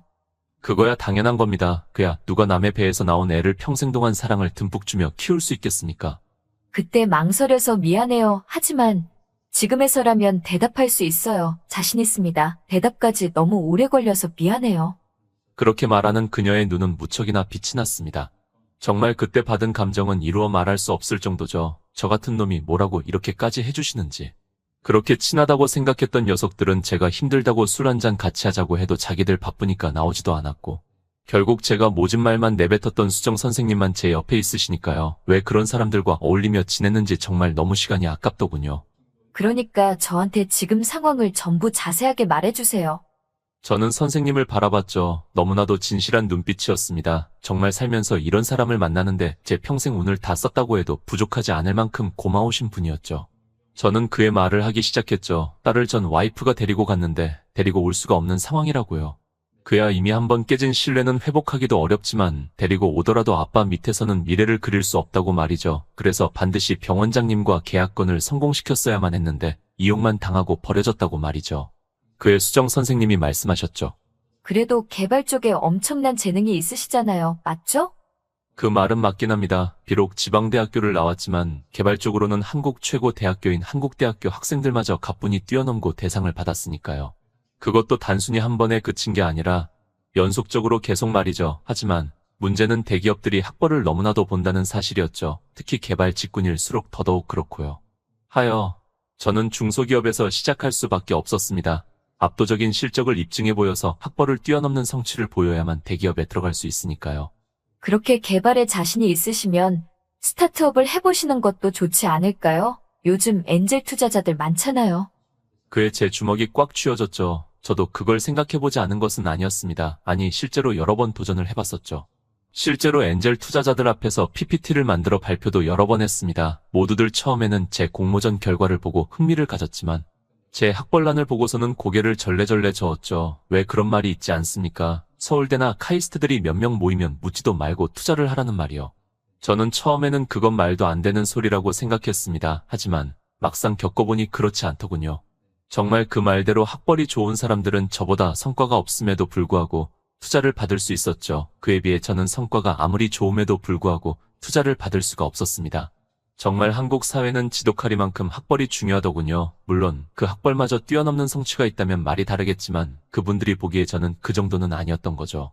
제 말을 들은 수정 선생님이 입술을 꼭 깨무시더니 말하시더군요. 제가 투자할게요. 네? 그야 놀랄 수밖에 없었죠. 단순히 몇 천이 아니라 몇 억 단위였죠. 아니 그걸로도 부족했습니다. 조금 크게 규모를 벌인다면 몇십억까지 투자를 받아야만 하고 말이죠. 저는 수정 선생님을 빤히 쳐다봤습니다. 아무리 봐도 그냥 몇천 단위이신 걸로 알고 계신 듯했죠. 그렇기에 저렇게 말하실 수 있는 게 분명해 보였죠. 그야 당연하죠. 몇십억이라면 수정 선생님도 정말 인생을 걸어야 하는 액수일 텐데요. 그에 제가 말했습니다. 최소한 10억이 필요합니다. 너무나도 잘 알고 있습니다. 네? 저도 다 알아보고 이야기하는 겁니다. 그쪽 업계 창업에 필요한 비용들을 말이에요. 제가 말했죠. 그쪽 분 책임지겠다고 15억 정도까지는 제가 투자해줄 수 있어요. 저는 멍하니 수정 선생님을 들여다봤죠. 장난인가 했지만 그녀의 눈빛을 보고서는 장난이 아님을 알 수 있었죠. 정말 너무나도 진지하셨습니다. 대체 왜? 그때도 그랬지만 지금도 그랬습니다. 분명 그때 일식집에서 말했잖아요. 제가 그쪽 분 인생 책임진다고요. 분명 그때 물었을 때 선생님께는 대답을 듣지 못한 걸로 아는데요. 아니요, 제가 분명히 말했습니다. 책임지겠다고요. 워낙 작게 말해서 못 들은 모양이시네요. 픽 웃으며 말씀을 이어가셨죠. 귀 좀 파고 다니셔야겠어요. 괜히 무거운 분위기를 풀어주려고 장난을 치시며 말하는데 너무 울컥했습니다. 그간 저는 힘들 때 그 누구에게 기댈 수도 없었습니다. 오로지 저 혼자서 모든 걸 감당하고 그 누구에게도 말을 하지 못했죠. 특히 남자들이라면 다들 그럴 겁니다. 그야 약점을 보여봤자 뭐 하겠습니까? 오로지 혼자서 그 무거운 짐을 들고 가야만 하죠. 그럴 때마다 누가 옆에 있어 줬겠다고 생각했지만 말도 안 되는 바람이라는 걸 알고 있었죠. 그야 힘들 때마다 옆에서 떠나는 게 사람 아니겠습니까? 반대로 잘 되면 제가 원하지 않아도 어떻게든 붙어먹으려고 하고 말이죠. 그런데 수정 선생님은 대체 왜 이런 가진 것 하나 없는 놈 옆에 있어 주시는 건지 코끝이 찡하더군요. 너무 미안하기도 하고 감사하기도 하고 정말 말로 다 설명할 수 없는 복잡한 감정이 일었습니다. 원래라면 저와 제 코가 석자이기에 그냥 냉큼 그 돈을 받겠지만 오히려 수정 선생님께는 그럴 수가 없었습니다. 솔직히 말하면 개발은 좀 하지만 저는 사업해본 적이 한 번도 없어서 자신이 없습니다. 그냥 그 돈은 아끼시는 게 좋을 것 같습니다. 그런데 제가 말을 하던 도중 제 손을 턱 잡으시더군요. 저는 그쪽을 바라봤죠. 저를 꼿꼿이 쳐다보고 계셨습니다. 아니요, 무조건 하실 수 있어요. 네? 제가 봤던 민호 씨는 그런 사람이니까요. 어떤 역경이 닥쳐와도 이겨낼 수 있는 소나무 같은 분이시죠? 하지만 저는 그의 선뜻 대답을 할 수가 없었죠. 그렇게 잘해왔으면 애초에 지방대를 가지도 않았을 것이고 중소기업을 가지도 않았을 테니까 말입니다. 제가 입술을 꾹 깨물자 제 손을 감싸 잡으시며 그러시더라고요. 자신을 못 믿겠으면 저를 믿으세요. 제가 잘 될 거라고 했던 사람들 모두 잘 되었거든요. 그에 저는 멍하니 수정 선생님을 바라봤죠. 제 사람 보는 눈은 정말 정확하거든요. 그 덕분에 과외 선생님도 잘 만나 의대도 올 수 있게 되었고 개원 대출 금리도 엄청 싸게 받을 수 있었고요. 희죽 웃으시며 말씀하시더라고요. 그럼에도 저는 쉽게 대답할 수 없었습니다. 너무 걱정하지 마세요. 저 의사예요. 그간 개원에서 모은 돈도 꽤 있고요. 물론 맞는 말이긴 합니다만 수정 선생님에게도 15억이라는 돈은 정말 큰 돈인 게 확실해 보였죠. 아마 그녀가 10대 시절을 모두 바쳐 의대에 들어가고 그 의대에 들어가서 정말 죽을 듯이 공부를 하고 그 의대를 졸업하고 의사가 되어서 병원을 차리고 정말 정신없이 일만 해서 모은 그 너무나도 피 같은 돈 말입니다. 의사는 이 정도 금방 버니까 너무 걱정하지 말고요. 뭐 실패해도 저는 어차피 잘 먹고 잘 살 거니까. 분명 거짓말이 맞죠. 거짓말이 맞지만 저는 이렇게 대답할 수밖에 없었죠. 정말 너무 감사합니다. 정말 너무 감사합니다. 남자라는 놈이 어떻게 이렇게 받기만 하는지 정말이지 제 자신이 너무나도 원망스러웠습니다. 그럼 우선 집에 들어가요. 아니 내 집에서 쉴래요? 피식 웃으며 말씀하시는데 정말 그 모습이 너무 아름다우셨습니다. 마음 같아서는 같이 있자고 하고 싶었지만 제게 중요한 건 따로 있었죠. 그녀가 인생을 바쳐서 모은 돈을 가지고 저는 반드시 성공을 해야만 하니까요. 그게 진정한 보답인 거죠. 다음날 일어나 보니 정말 제 통장에는 15억이라는 거금의 돈이 들어와 있었습니다. 정말 너무나도 감사한 분이었습니다. 반드시 보답을 해드리고 싶었죠. 하지만 그를 위해서는 반드시 성공을 해야만 했죠. 우선 가장 필요한 사무실부터 빌렸죠. 경기도 쪽에 엄청나게 싸게 구할 수 있었습니다. 그 뒤에 개발에 필요한 것들을 구했죠. 거기에 정말 많은 돈이 들더군요. 그 뒤에는 정말 최소한의 사람만 구해서 개발을 진행했습니다. 그들에게 많은 돈을 줄 수가 없었습니다. 개발에 필요한 장비에 드는 비용만 해도 너무 어마어마했으니까요. 그쪽에는 많은 돈을 쓸 수가 없었죠. 그러다 보니 회사에 일정 지분을 주는 대신 열정페이식으로 할 수밖에 없었죠. 그래도 혹시나 열심히 해주지 않을까 하고 기대해봤지만 역시나더군요. 이만 퇴근해보겠습니다. 사장님. 그들은 오후 6시가 되면 칼같이 시간을 맞춰 퇴근을 했죠. 그렇다고 근무 시간 동안 그렇게 일을 열정적으로 하지도 않았습니다. 그냥 시간 때우는 듯 대충 영혼 없는 눈빛으로 업무를 보고 있을 뿐이었죠. 하지만 그런 그들의 심정이 이해가 되긴 하죠. 그야 열정페이를 받는데 일을 열심히 할 수 있을 리가 없죠. 스톡 옵션을 주었다고 한들 그건 회사가 잘 될 때의 이야기죠. 현실적으로 봤을 때 그 스톡 옵션이 큰 돈이 될 가능성은 지극히 낮습니다. 그야 스타트업 1000개 중에 999개는 몇 년 지나지 않아 폐업을 하거나 유의미한 매출을 내지 못하니 말입니다. 결국 저 혼자서 모두 짊어져야 하는 것이죠. 저는 아침에 눈을 뜨면 개발을 시작하고 밤에 눈이 감길 때쯤에는 회사 바닥에 이불을 깔고 잤습니다. 개발은 순조롭게 진행되고 있었지만 저 혼자 하기에는 너무나도 시간이 오래 걸렸죠. 불안감이 스멀스멀 밀려들더군요. 이런 상태가 지속된다면 저보다 먼저 다른 기업이 치고 나갈지도 모릅니다. 이 바닥은 누가 먼저 치고 나가서 선점하냐 싸움이니까요. 마음 같아서는 직원들에게 도와달라고 하고 싶었지만 그럴 수도 없었습니다. 그야 열정페이를 받고 야근을 같이 해달라고 어떻게 하겠습니까? 게다가 자기 사업도 아니고 직원인데요. 그들의 입장은 너무 이해가 되긴 했지만 너무 서러웠죠. 하지만 불평한다고 바뀌는 건 없죠. 저는 결국 혼자서 계속해서 개발에 매달렸습니다. 그런데 갑자기 직원 한 명이 그러더군요. 사장님, 오늘은 저도 야근하겠습니다. 그에 흠칫 놀랄 수밖에 없었죠. 저 직원은 밤에는 영화를 꼭 봐야 휴식이 된다고 항상 먼저 퇴근하던 직원이었으니까요. 그런데 놀라운 일은 그걸로 끝나지 않았죠. 다음으로는 어린 처자식이 있는 직원마저 그러더군요. 사장님, 저도 같이 야근하겠습니다. 도저히 믿을 수가 없었죠. 애야 집사람이 보면 되죠. 굳이 저까지 봐야겠습니까? 이내 얼마 지나지 않아 전 직원들이 저를 따라 같이 야근을 하기 시작했습니다. 정말 믿을 수가 없었죠. 왜 갑자기 변한 건지 묻고 싶은 마음이 굴뚝 같았지만 그건 잠시 미뤄두기로 했죠. 정말 이 세상에 없었던 의료기기를 만들어서 펼쳐 보이고 싶었으니까요. 이미 다른 것들은 다 뒷전이었습니다. 민지에게도 정말 미안하지만 어느샌가부터 민지도 중요해지지 않았습니다. 정말 그 일 이외에는 아무것도 생각나지 않을 정도로 정말 깊은 몰입을 했죠. 그러니 정말 믿을 수 없는 성과가 튀어나왔습니다. 각막의 일부분조차도 제거할 필요도 없는 말도 안 되는 라식 기계를 만들어버린 거였죠. 게다가 이 기계를 이용하면 몇 시간만 지나면 바로 전자기기를 보며 일상생활을 해도 될 정도로 회복도 빨랐죠. 정말 이건 세상에 없던 혁신적인 발명품이었습니다. 이것만 상용화에 성공시킨다면 제가 그토록 바라던 성공이라는 걸 할 수가 있게 되는 거였죠. 너무나도 기쁜 날이었기에 직원들과 회식을 했습니다. 저는 그제서야 솔직하게 물어볼 수가 있었죠. 지금에서야 성공이 확실하지만 그때는 확신도 없었을 텐데 왜 다들 자진해서 야근을 한 거냐고. 그의 직원 한 명이 그러더군요. 솔직히 말하면 처음에 왔을 때 일하기 싫었던 건 맞습니다. 그야 너무 진보한 수법이잖아요. 스톡옵션을 미끼로 꼬셔서 열정페이로 쓰는 거. 그야 맞는 말이었습니다. 스톡옵션으로 준다고 하고 열정페이로 후려치려는 스타트업들이 워낙 많았으니까요. 어느 순간부터는 사장들은 일하지도 않고 그냥 직원들만 스톡옵션 때문에 계속 일하는 기형적인 구조가 형성이 되죠. 매몰 비용이 커지니까요. 맞는 말이었습니다. 100의 99의 사장들은 처음에만 열심히 일하며 직원들에게 희망을 주다가 어느 순간을 넘어가면 본인은 손을 놓아버리니까요. 그야 그렇게 해도 직원들인 이미 회사에 투자한 매몰 비용이 너무 컸죠. 시간을 몇 년 갈아 넣었으니까요. 그렇게 되면 스톡 옵션을 받기 위해서 정말 죽어라 일을 할 수밖에 없죠. 그렇게 하지 않으면 그간 몇 년간의 생활이 그냥 날아가게 되는 것이니까요. 그런데 사장님은 그렇지 않았어요. 불평도 하지 않고 힘들다는 말도 하지 않고 몇 년을 연달아 회사에 지내시는데 그걸 보며 왜인지 제 안에서 무언가 끓어오르더라고요. 분명히 나도 저렇게 무언가에 열정을 가졌을 때가 있는데 저는 세상과 타협해버려서 그 눈빛을 잃어버렸죠. 하지만 사장님은 그 눈을 계속 가지고 계셨습니다. 아무리 힘들 때도 말입니다. 그게 제 마음에 불을 붙였어요. 왜인지 사장님이라면 이 말도 안 되는 확률의 성공이라는 게 가능할지도 모른다고요. 아니, 이성적으로 보자면 정말 말도 안 되는 확률이죠. 하지만 사장님이라면 왜인지 가능할 것만 같았습니다. 저도 열정이 끓어오르더라고요. 그의 다른 직원들도 이구동성으로 말하더군요. 맞아요. 저도 그랬습니다. 사장님 옆에서 도와드리고 싶었습니다. 사장님이라면 정말 믿고 따를 수 있는 사람이라는 생각이 들었으니까요. 그의 눈물이 찡하더라고요. 내가 대체 뭐라고 이렇게까지 해주는지 말입니다. 에이, 사장님 울지 마세요.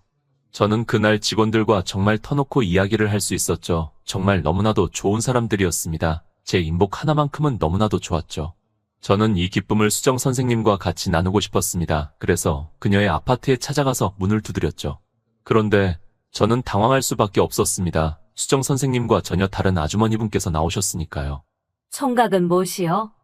오히려 제가 할 말이었죠. 하지만 우선은 제 설명을 했습니다. 수정 선생님과의 관계도 말씀을 드렸고요. 그랬더니 이내 말씀을 하셨죠. 아, 여기 살던 사람한테 이야기 많이 들었어. 자네가 그 사람이구먼. 그런데 하나 걸리는 말이 있었죠. 여기 살던 사람이라니요. 수정 선생님이 이 집 주인인데 어딜 간다는 말입니까? 아, 자네 모르는가 보군. 여기 살던 처자가 이 아파트 담보로 엄청나게 대출을 받았어. 근데 그걸 감당 못해서 결국은 경매에 넘어가서 그걸 내가 주운 거지. 주먹이 꽉 쥐어졌습니다. 저 때문에 평생을 바쳐서 모은 집이 경매에 넘어가신 거니까 말입니다. 그렇게 되는 동안에 저에게 전화 한 통 하지 않으셨죠. 혹시나 제 정신 상태에 지장이 갈까봐 말이죠. 그럼 지금은 어디서 지내세요? 아마 자기 병원에서 자고 먹고 다 하고 있을 거야. 저는 수정 선생님의 병원으로 가봤죠. 잠겨있는 문 너머로 그녀가 보였습니다. 매우 위태위태해 보이는 간이 침대에서 잠을 청하고 있었죠. 저 같은 놈만 아니었다면 좋은 분 만나서 정말 호화로운 생활을 하고 계실 텐데 왜 괜히 저 같은 걸 믿으셔서는. 주먹이 꽉 쥐어졌습니다. 아직까지 가야 할 길이 남았으니까요. 아직 임상시험도 남았고 혁신 의료기기 허가 및 지정, 보험 등재도 해야 했으니 말입니다. 그 기간이 상당히 길었죠. 그리고 그건 자동으로 진행되기에 큰 문제가 없었죠. 정말 중요한 건 병원들과 이 기기의 사전 계약을 맺는 것이었죠. 그래야만 저 과정들이 완료가 되었을 때 바로 대금을 지급받을 수가 있으니 말입니다. 처음에는 병원들 전부 일일이 찾아가는 걸 생각해봤지만 그렇게 해서는 답이 없었죠. 그래서 찾아보니 국제의료기기 박람회가 있더군요. 꽤나 규모도 컸습니다. 보건복지부 장관님부터 해서 식품의약처 처장 등 정말 정재계에서 내노라 하는 인물들이 다 모이는 곳이었죠. 이곳이 기회다 싶었습니다. 이곳에 나가서 이걸 선보일 수만 있다면 계약은 따놓은 당상이니 말입니다. 제품은 완벽했기에 어떻게 설명을 드려야 잘 드릴지 그 고민만 하고 있었죠. 그런데 생각지도 못한 부분에서 막히게 되었죠. 제출 서류에서 매출 내역이 없다는 이유로 저희의 참가가 반려되었으니까요. 정말 세상이 무너지는 기분이었습니다. 이곳에서 모두가 보는 앞에서 선보여야만 온전히 저희 회사의 과실로 돌아오게 되니까요. 물론 제품이 워낙 좋기에 개별 병원들을 일일이 찾아가도 어떻게든 팔리긴 하겠지만 금방 카피 상품이 나오겠죠. 저희보다 단가를 엄청 낮춰서 말이죠. 얼마 팔지도 못했는데 그러면 안 되죠. 반드시 여기서 모두에게 선보여서 많은 병원들과 한 번의 계약을 맺어야만 했습니다. 너무나도 간절했기에 거기 담당자분과 전화로 하루 종일 사정했지만 되돌아오는 말은 규정이라 어쩔 수 없다는 말뿐이었죠.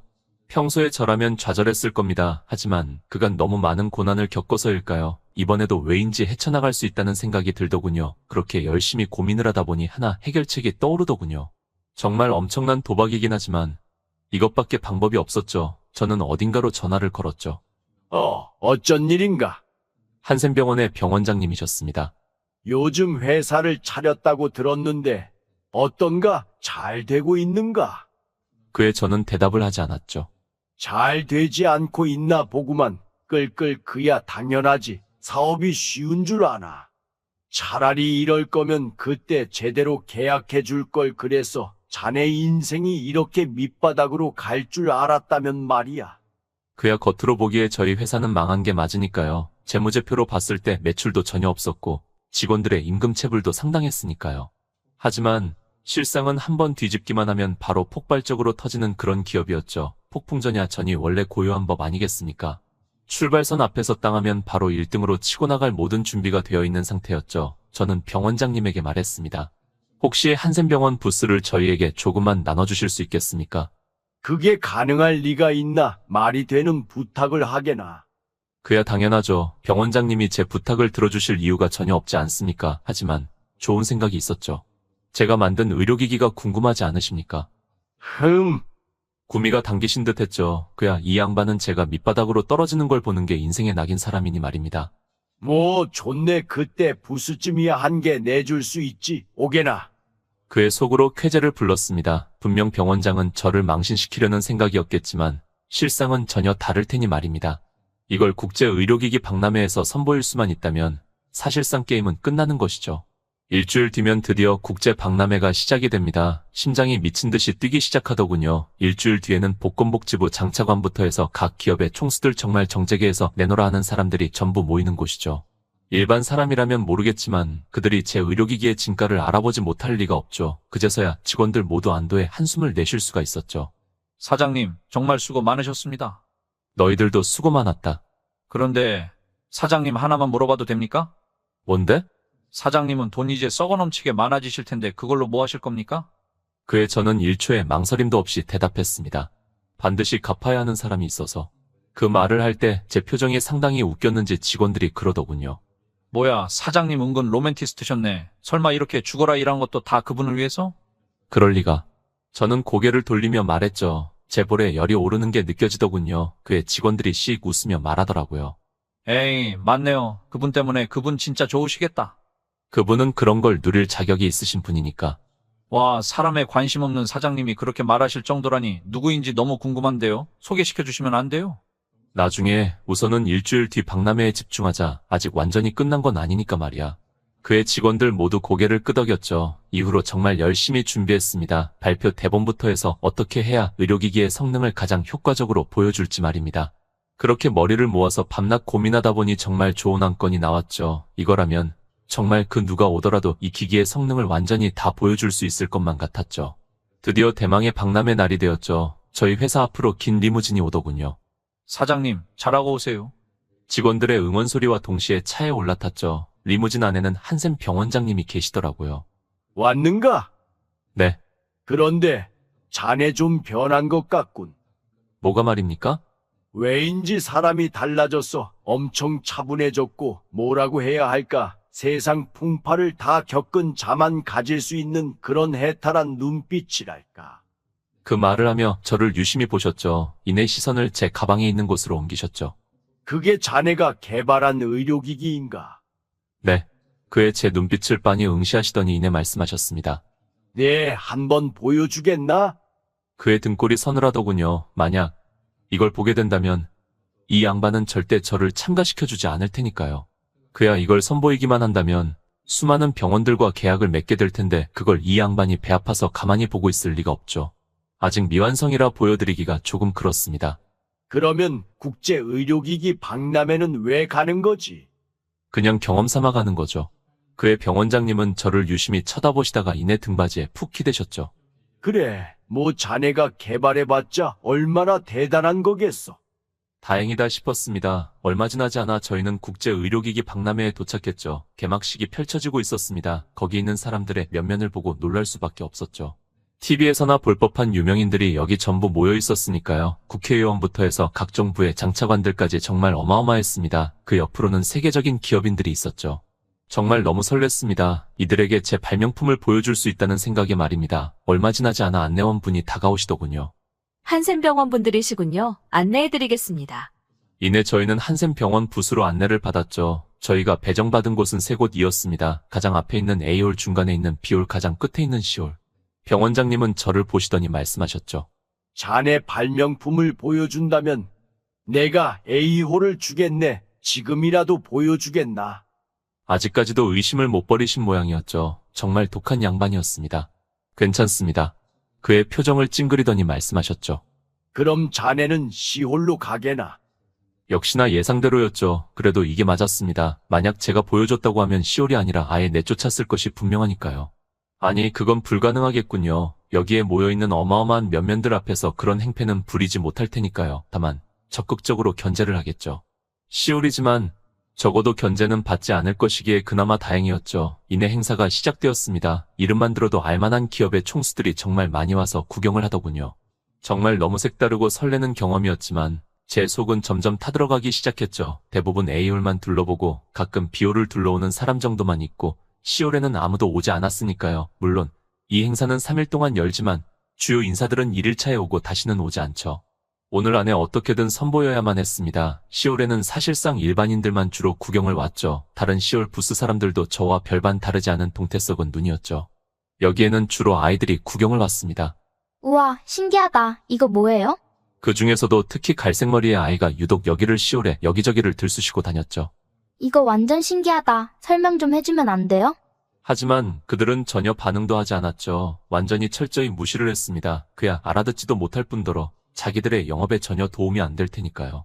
심한 사람들은 손을 휘휘 저으며 못 볼 것 같다는 표정을 짓더군요. 그 꼬마에게는 상당히 큰 상처인 듯 했죠. 녀석이 터덜터덜 걸으며 밖으로 나가려는데 너무 제 딸이 겹쳐 보이더군요. 저는 녀석에게 말했죠. 이쪽으로 와볼래? 설명해 줄게. 그의 녀석의 눈이 다시 반짝이기 시작하더군요. 저는 녀석에게 설명을 해주기 시작했습니다. 솔직히 말하면 알아들을 수 있을 거라는 기대는 전혀 하지 않았습니다. 왜냐하면 이 내용은 이 분야의 석사쯤은 되어야 이해할 수 있는 내용이니 말입니다. 그래도 저는 일단 열심히 설명해줬습니다. 오, 신기하네요. 이게 그렇게 작동한다는 거죠? 하지만 녀석은 정확히 본질을 꿰뚫어냈죠. 저는 놀랄 수밖에 없었습니다. 근데 이렇게 되면 이런 문제가 발생하지 않을까요? 예전에 제가 했던 고민까지 정확하게 똑같이 했죠. 이 녀석 뭐지 싶었습니다. 처음에는 그저 동정심이었으나 어느새 변했죠. 저도 신나서 녀석과 이야기하기 시작했습니다. 저는 녀석이 제시한 문제점에 대해서도 완벽히 답변했죠. 그렇게 꼬마 아이지만 정말 즐겁게 대화를 나눌 수 있었습니다. 녀석도 워낙 신나다 보니 저에게 반말도 했죠. 주변에서는 뭐라고 했지만 저는 그러지 말라고 했습니다. 사람의 본질이 중요하지 나이가 뭐가 중요하겠습니까? 그렇게 수없는 문답을 마친 후 녀석이 그러더군요. 아저씨, 이거 우리 병원에 공급하고 싶어요. 그의 피식 웃었죠. 병원이라니 이런 꼬마 아이가. 하지만 일단은 장단을 맞춰주기로 했죠. 너희 병원이 어딘데? 정확히는 우리 아빠가 하는 병원인데 예일 병원이에요. 그의 주변이 깔깔대기 시작하더군요. 그야 예일 병원이라면 미국에서도 손꼽히는 명문 병원 중 한 곳이었으니까요. 아이는 주변을 보더니 머리를 극적이며 말하더군요. 뭐, 못 믿는 눈치네. 그럼 아빠 데리고 올게요. 그의 주변에서 그러더군요. 저렇게 어린 나이에 허언증이 걸려서는. 그러니까 아무리 봐도 동양인 아이로 보이는데 무슨 예일 병원장님의 딸이라는 건지. 그들의 말이 맞긴 했습니다. 그럴 리도 없지만 정말 예일 병원장의 자제분이라면 서양인이어야 할 테니 말이죠. 그리고 시간이 지나도 오지 않더군요. 설마 싶은 기대가 있었지만 역시나였죠. 이 세상에 동화 같은 일은 일어나지 않더군요. 결국 거의 끝날 때까지 그 어느 누구도 제 부스에 찾아오지 않았죠. 아니 끝날 때쯤 되니 한 분이 찾아오시긴 하네요. 네, 한번 구경하러 왔네. 아무도 구경을 오지 않아서 나라도 와주어야 하지 않겠나? 아니다. 한 명 오긴 했구만. 그 꼬마 녀석 말이야. 자네 열정만큼은 정말 인정일세. 그런 꼬마를 상대로도 정말 열심히더군. 한샘병 원장님이었죠. 그 누구와도 계약을 맺지 못한 제 꼴이 상당히 재미있으셨는지 희죽 웃으시더군요. 너무 낙심하지는 말게나. 자네가 만든 발명품으로는 너무 당연한 결과니 말이야. 아, 혹시 아나 그 꼬마가 정말 허언증이 아니라 예일 병원장의 따님분일지 말이야. 아주 즐겁게 웃으시더군요. 그런데 얼마 지나지 않아 그분의 웃음이 멈췄습니다. 바로 이쪽 시올로 들어온 한 남성 때문이었죠. 그의 등장에 소란스럽던 주변도 순식간에 조용해졌습니다. 모두들 그를 뚫어져라 응시했죠. 바로 예일 병원장님이셨죠. 설마 그 꼬마가 진짜로? 모두들 사색을 띤 채로 말했죠. 에이, 아니겠지. 우연이겠지. 그냥 구경차 오신 거겠지. 하긴 그럴 리가. 그런데 그분은 다른 부스는 아예 쳐다보지도 않고 바로 저희 부스에 오셨습니다. 그리고는 저를 꼿꼿이 응시하며 말씀하셨죠. 한번 살펴볼 수 있겠습니까? 네, 물론이죠. 정말 너무 기뻤습니다. 그야 예일 병원장님이라면 조금만 살펴보셔도 이 의료기기의 진가를 알아보실 게 분명했으니 말이죠. 그런데 누군가가 그의 앞을 막아서더군요. 그가 표정을 찡그리며 앞을 봤습니다. 바로 한샘병 원장님이셨죠. 보시는 건 괜한 시간 낭비이신데 저랑 같이 이야기나 나누시죠. 그게 무슨 말입니까? 그냥 여기저기서 베낀 것 투성이겠죠. 괜히 이런 거 보느라 시간 낭비하실 필요 없으시다는 말씀이었습니다. 그런데 왜인지 예일 병원장님의 표정은 상당히 안 좋으셨죠. 그 뜻은 제 딸에 대한 모독으로 간주해도 되겠습니까? 그게 대체 무슨... 이내 얼마 지나지 않아 그분의 뒤에서 너무나도 익숙한 얼굴이 모습을 드러냈죠. 바로 제가 설명을 해주었던 그 녀석이었죠. 녀석은 저를 향해 씩 웃으며 엄지를 치켜들더군요. 진짜 예일 병원장님의 자제분이셨던 거였죠. 제 딸은 비록 어리지만 엄청나게 뛰어난 영재죠. 그런 제 딸이 이 기기에 대해 극찬을 했고요. 병원장님의 방금 말은 제 딸에 대한 모욕이나 다름없는 거죠. 그제서야 병원장님의 표정이 굳기 시작하셨죠. 예일 병원장님께서 제게 다시 물으셨죠. 이거 자세히 봐도 괜찮겠습니까? 네, 물론이죠. 정말 너무나도 기쁜 일이죠. 심장이 두근두근 하더군요. 바로 그 예일 병원장님께서 제 발명품을 샅샅이 훑어보시고 계셨으니까요. 너무 자신 있었지만 마음 한켠으로는 작은 불안감이 일어나기 시작했죠. 워낙 까다로우신 분이기에 혹시 마음에 드시지 않는 부분이 있지 않을까 하고요. 발명품을 샅샅이 살펴보시다가 이내 내려놓으시며 저를 빤히 바라보셨습니다. 뭔가 잘못된 게 있기라도 한 건가 마음이 섬찟했죠. 그런데 그의 다음 말을 듣고는 그게 아니라는 걸 알 수 있었죠. 이 기기에 대해 자세히 설명해 주실 수 있습니까?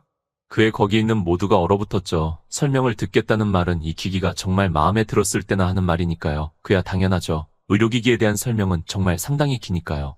즉, 설명을 듣는데 그렇게 많은 시간을 낸다는 것은 이 기기가 마음에 들었다는 뜻이었죠. 그의 말에 너무나도 기뻤습니다. 저는 그간 직원들과 함께 밤새 준비했던 내용을 그대로 브리핑을 해드렸죠. 여기까지입니다. 제 설명이 모두 끝나고 긴 정적이 흐르더군요. 이렇게 조용했던 적이 있었나 싶을 정도로요.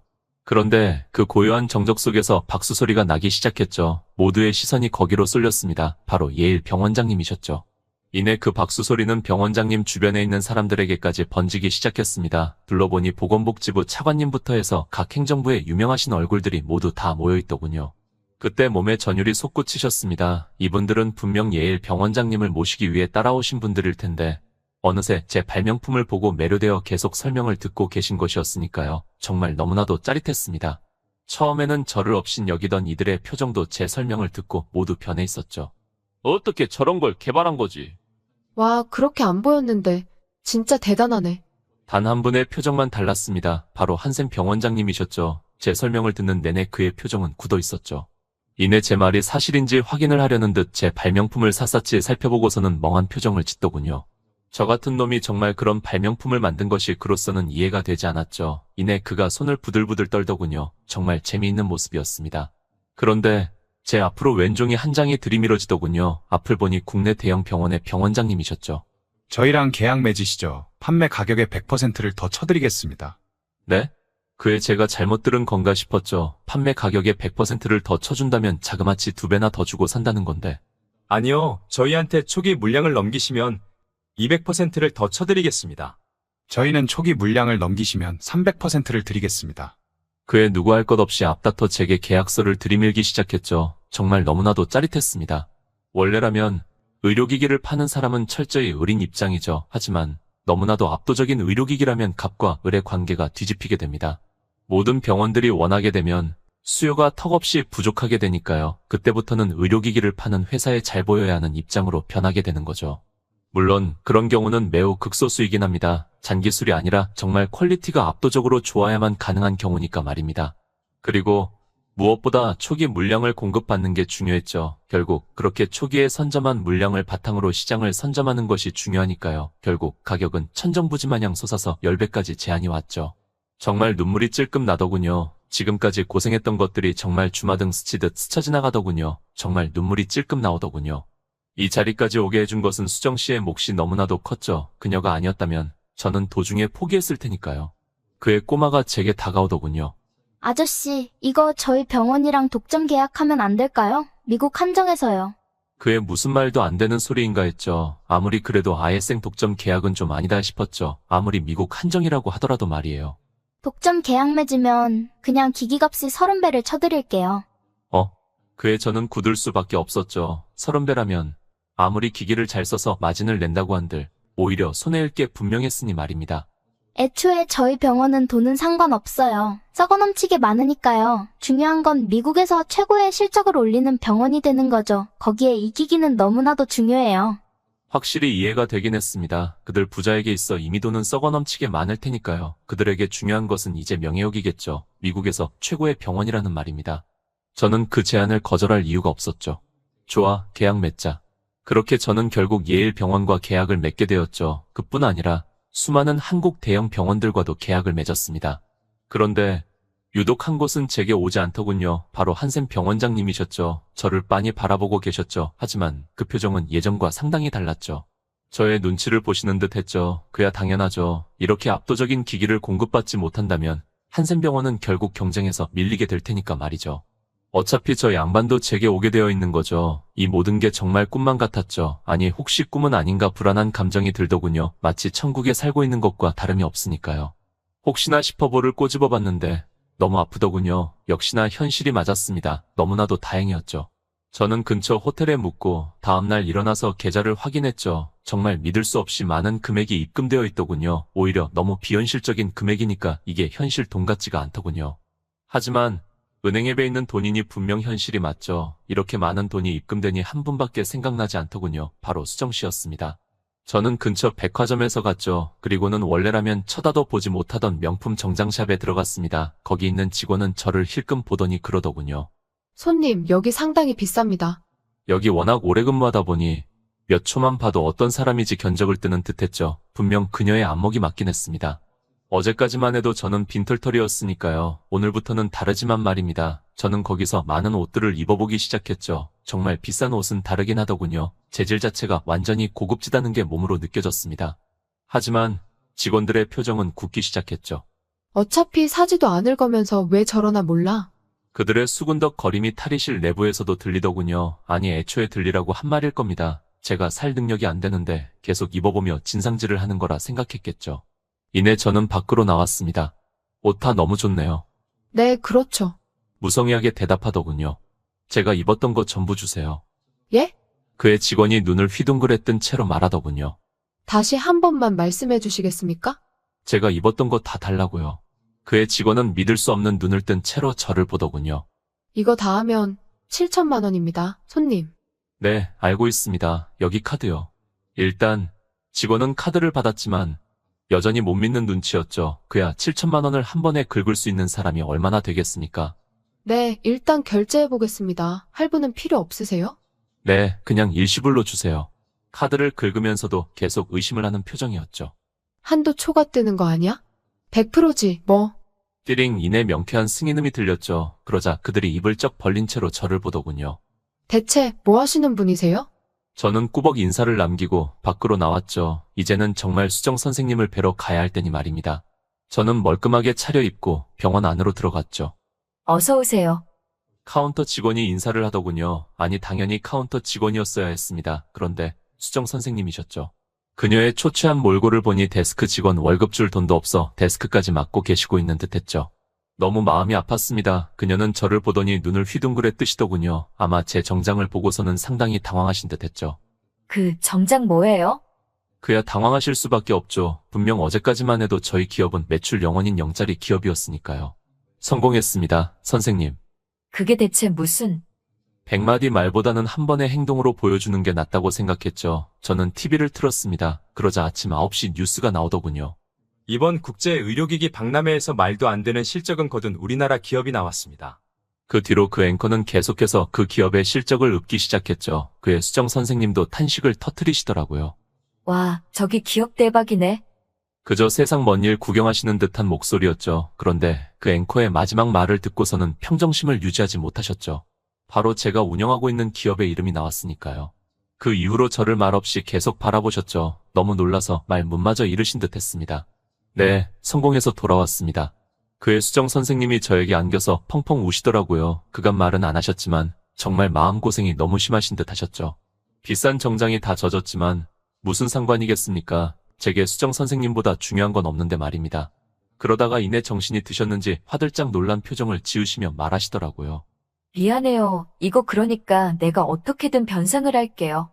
아니요, 그러실 필요 없습니다. 그 말을 하고서 저는 선생님께 제 은행 계좌를 보여드렸죠. 너무나도 비현실적인 액수에 입을 쩍 벌린 채로 보시더라고요. 이 돈은 수정 선생님 것이나 마찬가지이니까요. 아니에요. 그쪽 분이 노력해서 얻은 건데 그게 왜 제 것이 될 수가 있나요? 그에 저는 수정 선생님의 손을 꼭 잡고 말했죠. 저는 수정 선생님이 없었다면 도중에 포기했을 겁니다. 정말 진심이었죠. 아니 객관적으로 봐도 맞는 말이었습니다. 그녀가 아니었다면 저는 이 힘든 길을 버티지 못했을 겁니다. 그러니까 이 돈은 선생님의 것이기도 하죠. 물론 그 돈으로 제 빚을 갚아주는 건 나도 너무 환영이에요. 하지만 그 이상은 받기 싫습니다. 그쪽 분의 노력으로 얻은 과실을 제가 냉큼 쓰는 건 도저히 제가 용납할 수가 없습니다. 여전히 선생님은 받으려고 하시지 않았죠. 정말 이런 사람 없다 싶었습니다. 다른 주변 사람들은 제가 성공하자 어떻게든 뜯어먹으려는 사람 투성이인데 말이죠. 말 한 번도 안 섞어봤던 동창들도 연락이 오더군요. 참 신기하죠. 사람이라는 게. 그 뒤로는 일방적으로 선생님에게 돈을 드리는 것은 포기하고 어떻게 하면 선생님에게 도움을 드릴 수 있을까 생각 중에 있습니다. 여러분들이라면 어떻게 하시겠습니까? 좋은 방법이 있다면 알려주시면 감사하겠습니다. 여러분들의 고견이 필요하여 사연을 올리게 되었습니다. 이상으로 사연 마치겠습니다. 구독을 눌러주셔야 사연자분의 뒷이야기가 올라왔을 때 알림을 받아보실 수 있게 됩니다.